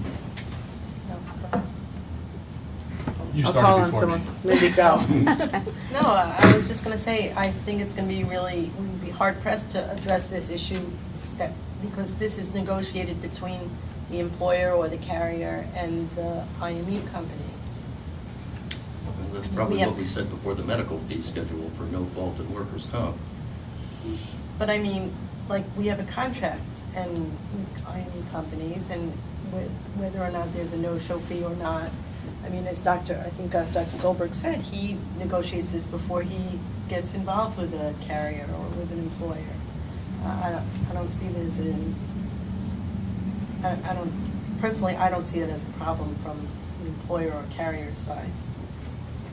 I think that if you wanted to impose a penalty where the carrier doesn't appear, the doctor doesn't appear for an IME that was scheduled, I mean, again, I don't see that as a recurring issue, so. No, I'm not by any stretch of the imagination. It was just simply the point that claimants are not the only ones that cancel IMEs. It could happen, I'm not saying it I will can't. concede the doctors usually are more, in line with wanting to conduct their business. I think I was just maybe trying to find something that might assist in that regard. If it's that much of a problem that my clients aren't showing, even when I send them a letter and say it's important. Mm-hmm. But there are penalties on both sides. So if it's a doctor, then the carrier will try and schedule it yet again, let's say a third time, and then the judge has the discretion to deny that at that point because the doctor has already either not showed or canceled. There are penalties on the other side. There's a 77% compliance or 77% where people are being seen. We don't know necessarily in that remaining 23% who's canceling. We know who's not showing. That I guess we know. But a significant portion of that could be for totally legitimate reasons that we're not going to be able to fix, sort of one way or the other. So we're boiling this number further and further down. It strikes me that from this data that the biggest problem here is that people in New York City don't have the courtesy to call and cancel as much as they do upstate. That's it's a whole way of life. That's it. It's a great observation.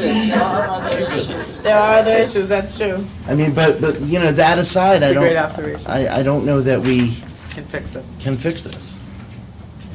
or that there's something to fix. Yeah. Okay. I think, again, The numbers it's are pretty something low. that came up, in the course of the interviews last year. so we did want to talk about it. Joe, did you have anything else? I just have one follow-up for Stephanie. The 50% or thereabouts that receive no-show or cancellation fees, do you have that broken up between, like, based on what they're doing? Is it a variance or is it something else? No. Okay, thank you. All right, I think at this point is a good time for us to take a break, and then we'll come back and talk about reports. So if you guys in White Plains, Manhattan, and Rochester, we'll be back in 15 minutes. We'll go ahead and get started. Management hires workers. So before we move on to the next part of our discussion, we just wanted to briefly wrap up and see if we had any consensus on the last session. And it looks to me like maybe the only thing that there was some consensus on, and you guys can correct me if I'm wrong, was this potential for claimants and carriers to agree to waive certain timeframes if the claimant is represented. So what we can do is, if you guys want, we can take a look at the timeframes that might be amenable to that, draft something as a proposal, shoot it back to you guys, and then see how you guys feel about it, if you like it or not. Yes? Yes, that sounds great. Sounds good. Okay. Was there anything else that you think there may have been some consensus on, however tentative? Probably not, right?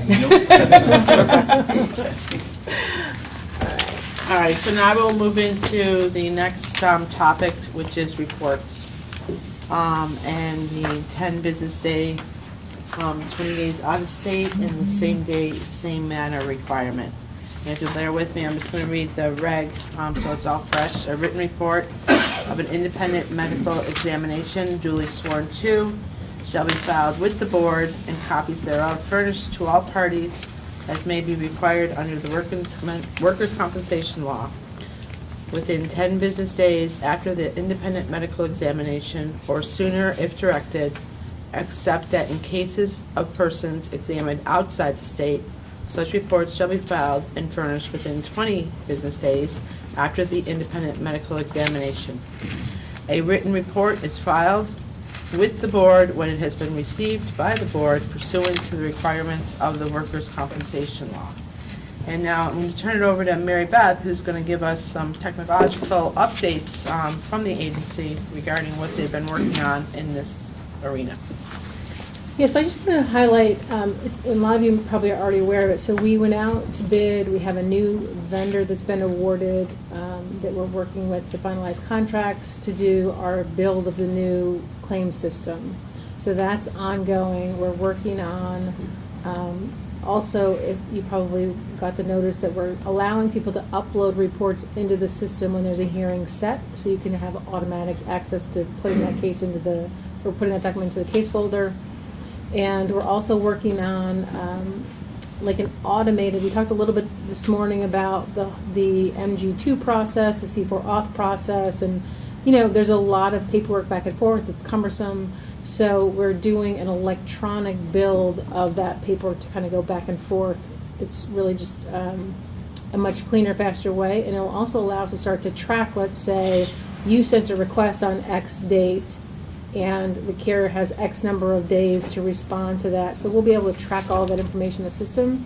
And I know you were asking questions earlier about the types of variance requests or authorization requests. So the system has the capability to build in that. So we can start to dig into more granular information about what types of requests are being asked for, what carriers are responding timely, which ones aren't, what's typically happening to those requests, are they being accepted or denied. So I think, basically the point today is that we're moving into that electronic age to really start to be able to do more performance monitoring and really just cleaner and faster transactions between the parties to make sure that answers are being resolved as quickly as possible.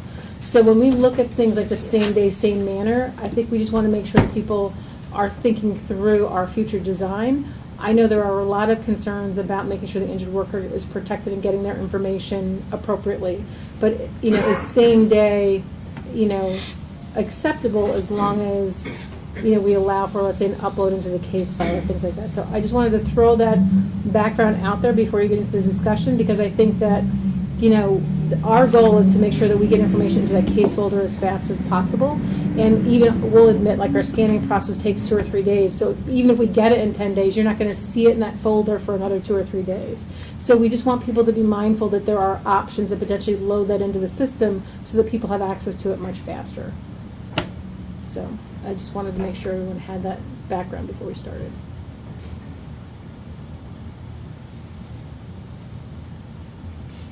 Any questions for Mary Beth on the updates that they're working on and how they're going to work and potentially impact this topic? Think of Manhattan. See a hand. I'm just curious about the electronic build-out for the variance process. Would you be pushing those notifications to the carriers, which would be, of course, the ideal way to get them, as opposed to us having to go in and find whatever's new? Well, I think there's an expectation that you'll have a dashboard. And Steve, feel free to jump in. But I think the expectation is a doctor will go in, fill out a request for an authorization or a variance, and when they hit send, it'll pop up on your dashboard knowing that that's been received and whatever other information is built into that dashboard. So then you can then reassign or assign it to whoever's going to handle that request.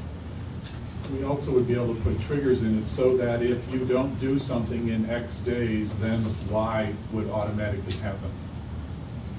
I guess I'm not understanding the dashboard. So we would have to log in and see what's new, maybe. It would be a full dashboard, so you'd be able to see everything that's been submitted to you. You'd be able to sort it in different ways. So if you want to see what came in last, if you want to see a certain type of request, it's exactly what we've been talking about, or very similar to what we've been talking about for the pharmacy prior authorization. So it's the ability to have insight and vision into that back and forth and where a particular transaction is in the process and what its status is. Steve, can I just add, there's going to be a contact email. That's where all of that information will go, That's what correct? Okay. That's the Yeah, piece I'm you missing. as the carrier, for example, will have the responsibility for saying, instead of giving us a fax number that may change or may not change and it may or may not get updated, you'll dynamically have responsibility for keeping that email address up to date. So the practitioner won't have to worry about faxing it to 4 different places and hoping one of them is the right one, and the person that they talked to 3 days ago gets it in the right time frame. Great, thank you. I knew that was a missing piece. Thank you. Steve, so the practitioner, the doctor is going to put a request in to the board, or is it, and that'll get pushed to the It'll be carrier? submitted directly to the designated carrier based on what's in CIS. So how will it get to the board? How will the board be tracking it then? Well, the board would have insight, we're putting the system Master. together, so Big Brother will be watching, or be able to watch all of this, and be able to really concurrently and retrospectively know which carriers are responding within the designated timeframe, which ones are automatically going to the next step, like in the pharmacy prior auth, for example. If you don't respond within 4 calendar days, it will automatically generate an order to the chair. All of the documentation that gets created will be going into the case folder at each step of the process. So how, I guess, I'm not sure it matters so much, but how does it get from when the doctor sends it to us, how does it get into the board's file? Because you have access. When the doc pushes the send button, It goes to it the will board. automatically send it to your email address and show up on your dashboard, and a copy will go into the claimant's case folder. And then my only other question is, will this then alleviate the need for a same day, same manner to all these parties, because it'll all be in the ECF? I think that's what this discussion is. I mean, that to me would be Yeah, I mean, well, we're ideal. talking specifically about IMEs. What Steve's talking about is not IMEs, it's the off requests. Right, But, but I mean, we could do the same thing for IMEs. Yeah. Right, That's so what that we're would be my saying. suggestion. And the only concern is making sure that that works for all parties, including the claimants, right? So make sure Well, they have access to their ECF. Right, so I think the purpose of the discussion wasn't necessarily just to roll out the new medical portal for MGPs and CBRs, but to kind of give you a sense of where we're headed from a technology standpoint. and that, uploading documents or allowing documents to go straight into the case folder has a lot of advantages. And I think that, technologically, that's where we want to move to, because the paper in the system is just not an efficient way for us to do business. So we wanted to bring it back to this group in the context of IMEs, but also being mindful of, the intent to make sure the injured worker has a copy of it. They shouldn't be expected to go into the case folder to see their copy, should that be mailed to them. So we just want to have that discussion about what is the expectation. Are people comfortable having it all just be dropped into the case folder? We think probably not, but we wanted to at least raise it here and see if there's an ability to kind of recognize the board's movement to the technology age and potentially change that same manner to allow for an automatic upload. And then whatever pieces, people think need to be put in place for other protections for other participants in the system. Mary Beth, may I follow up with that? Sure. So if a physician chooses to make the request for the variance or uploads medical information, will that doctor have access to the medical file regarding that individual case?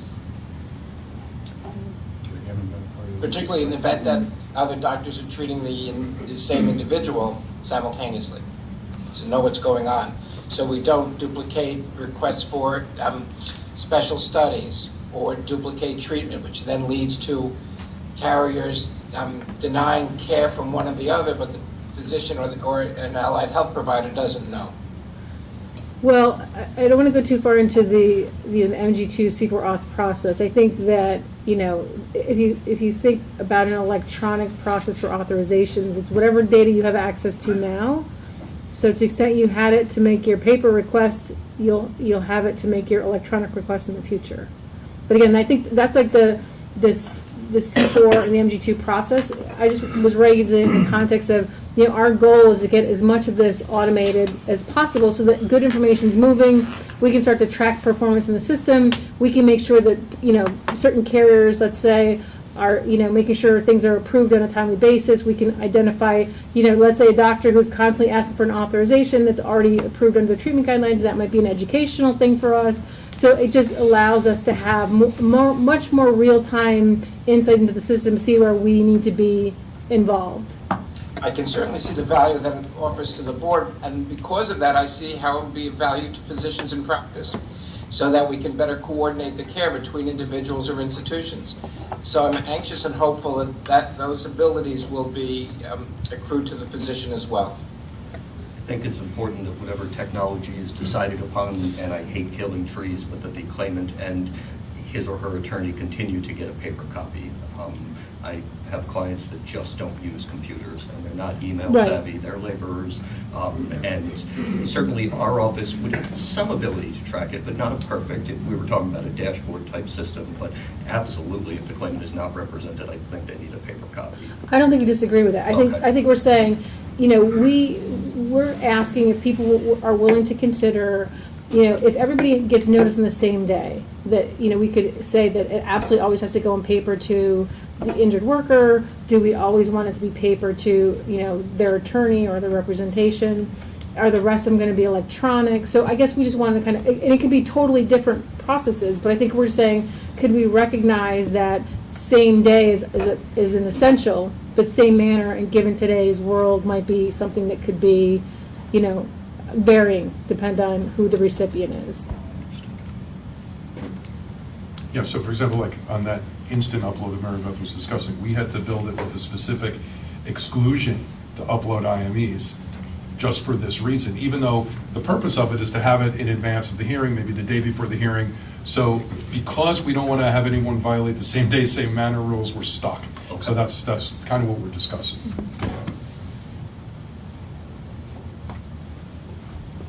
Same day is important. Same manner has always struck me as a little much. Yeah. But I think same day, when in the infancy of 137 and the regulations, was intended to foreclose any errors or alterations. Right. Yeah, and I mean, if you think about same day, so let's just say that if if it's changed to say, everyone has to be notified the same day, but the manner can vary, the day that they choose, it would be uploaded into the board system so that you have the original right there. So anything that you get after that should match whatever's in the board system. Right. So I think it does take out some of that concern about, alterations and things. And we could potentially do it so that the different parties can opt in, like when you're with the unified court system, right? You can opt in to get electronic filing of documents. So maybe we can do an opt-in process so that you have to actively say that you want it via email Or vice versa. Or the other way, versa. or an Yeah. opt-out Right. process. I would just love not to have to read the fourth fax copy of the MG2. Yeah, we have a lot of people here who feel the same way.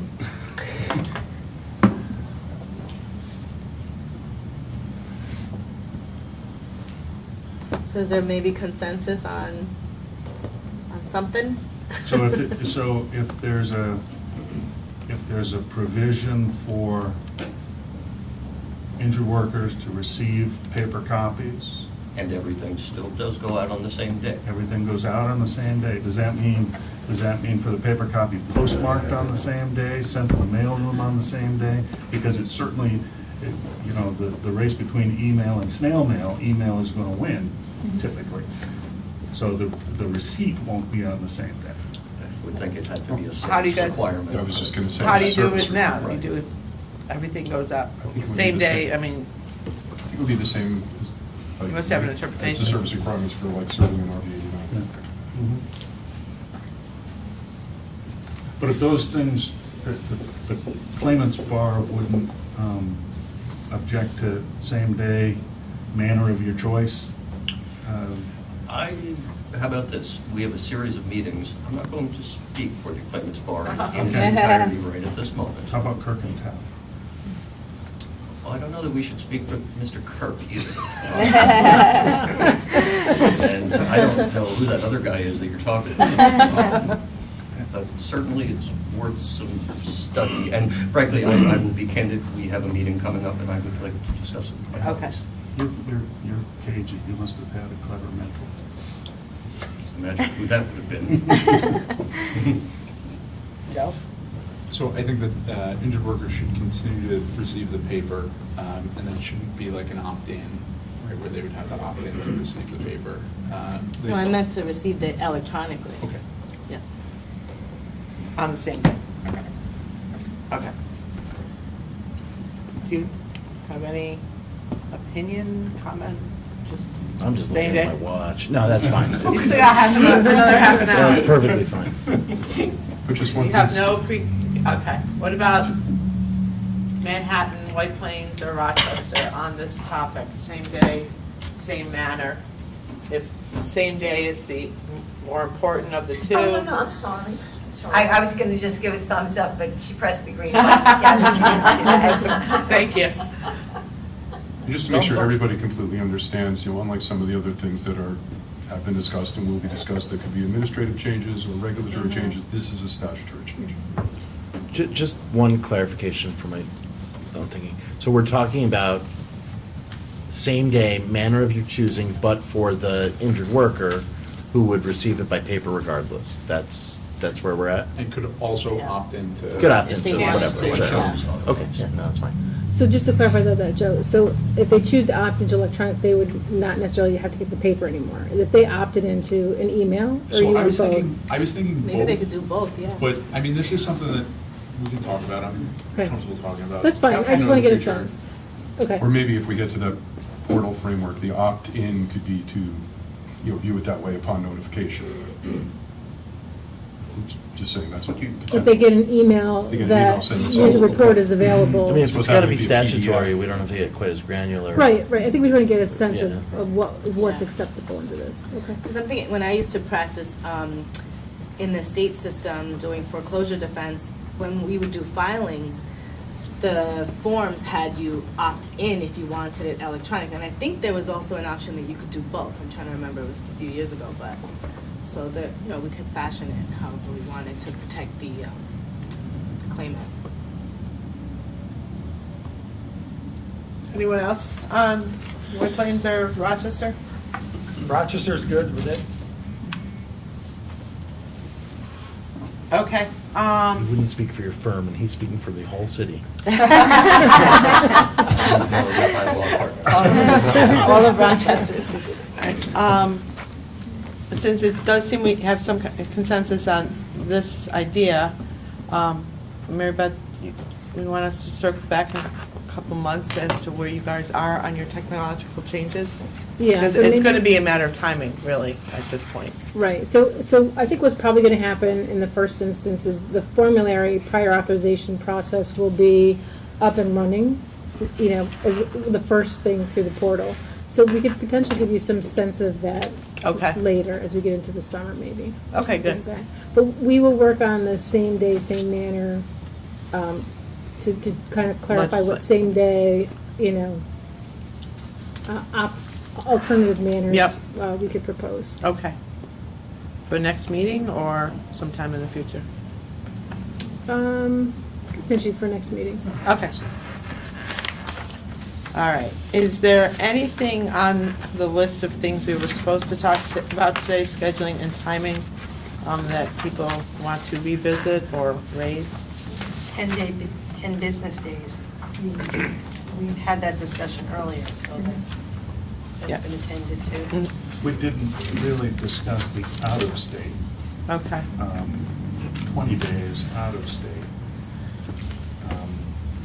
And those examinations are relatively rare in my experience, but because the data shows that they have a higher, more than 3 times more likelihood to be subject to preclusion,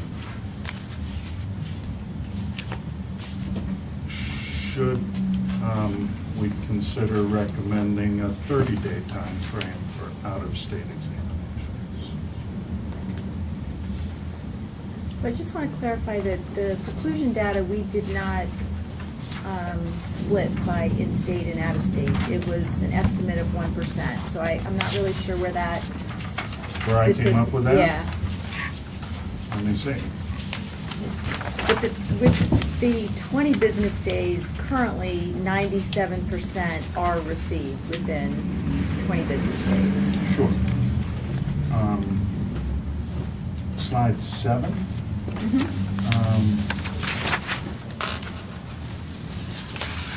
Distinguishes between the time received in-state and out-of-state. Correct. And I guess it's 16 to 16 to 20? 16 to 20, 9.8 are in 16 to 20, so they'd still be within 20. Yeah, 20 days would be you'd need to sum the first 4 columns. Right, I understand Yeah, that. got I'm it. actually trying to sum the last 3 columns. So we get 3.5% that are 21 days or more. Correct. Right, if they're out of state? Yep. Mhm. Where did I come up with 39? Oh, I was looking at slide 8. IME request to board receipt. So never mind. Okay. A lot of data here.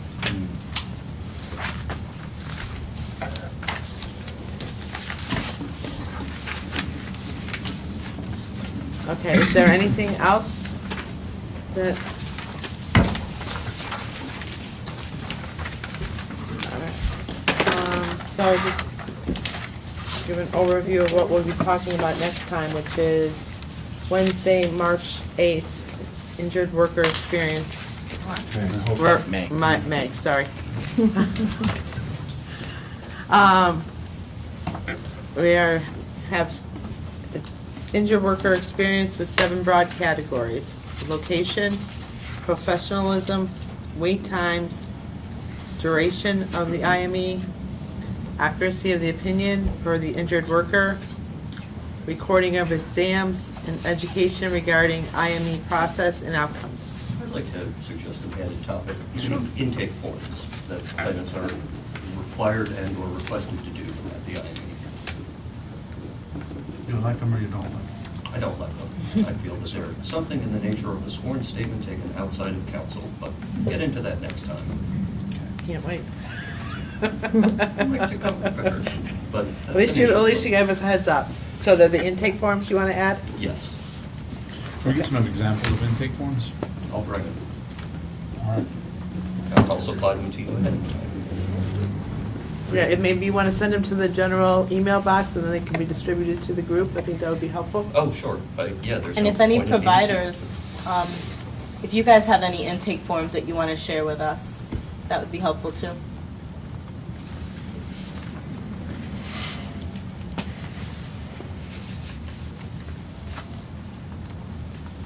Is there any other topics on injured worker experiences that people want to add?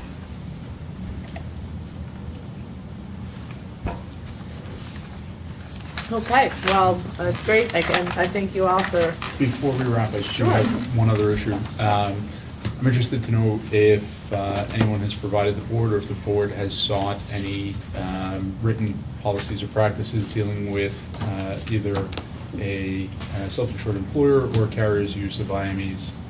It's a topic that we touched on last time, and I promised I'd bring up again.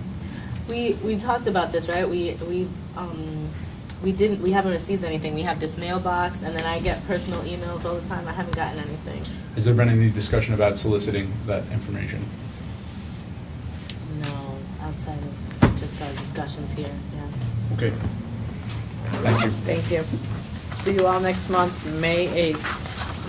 So when,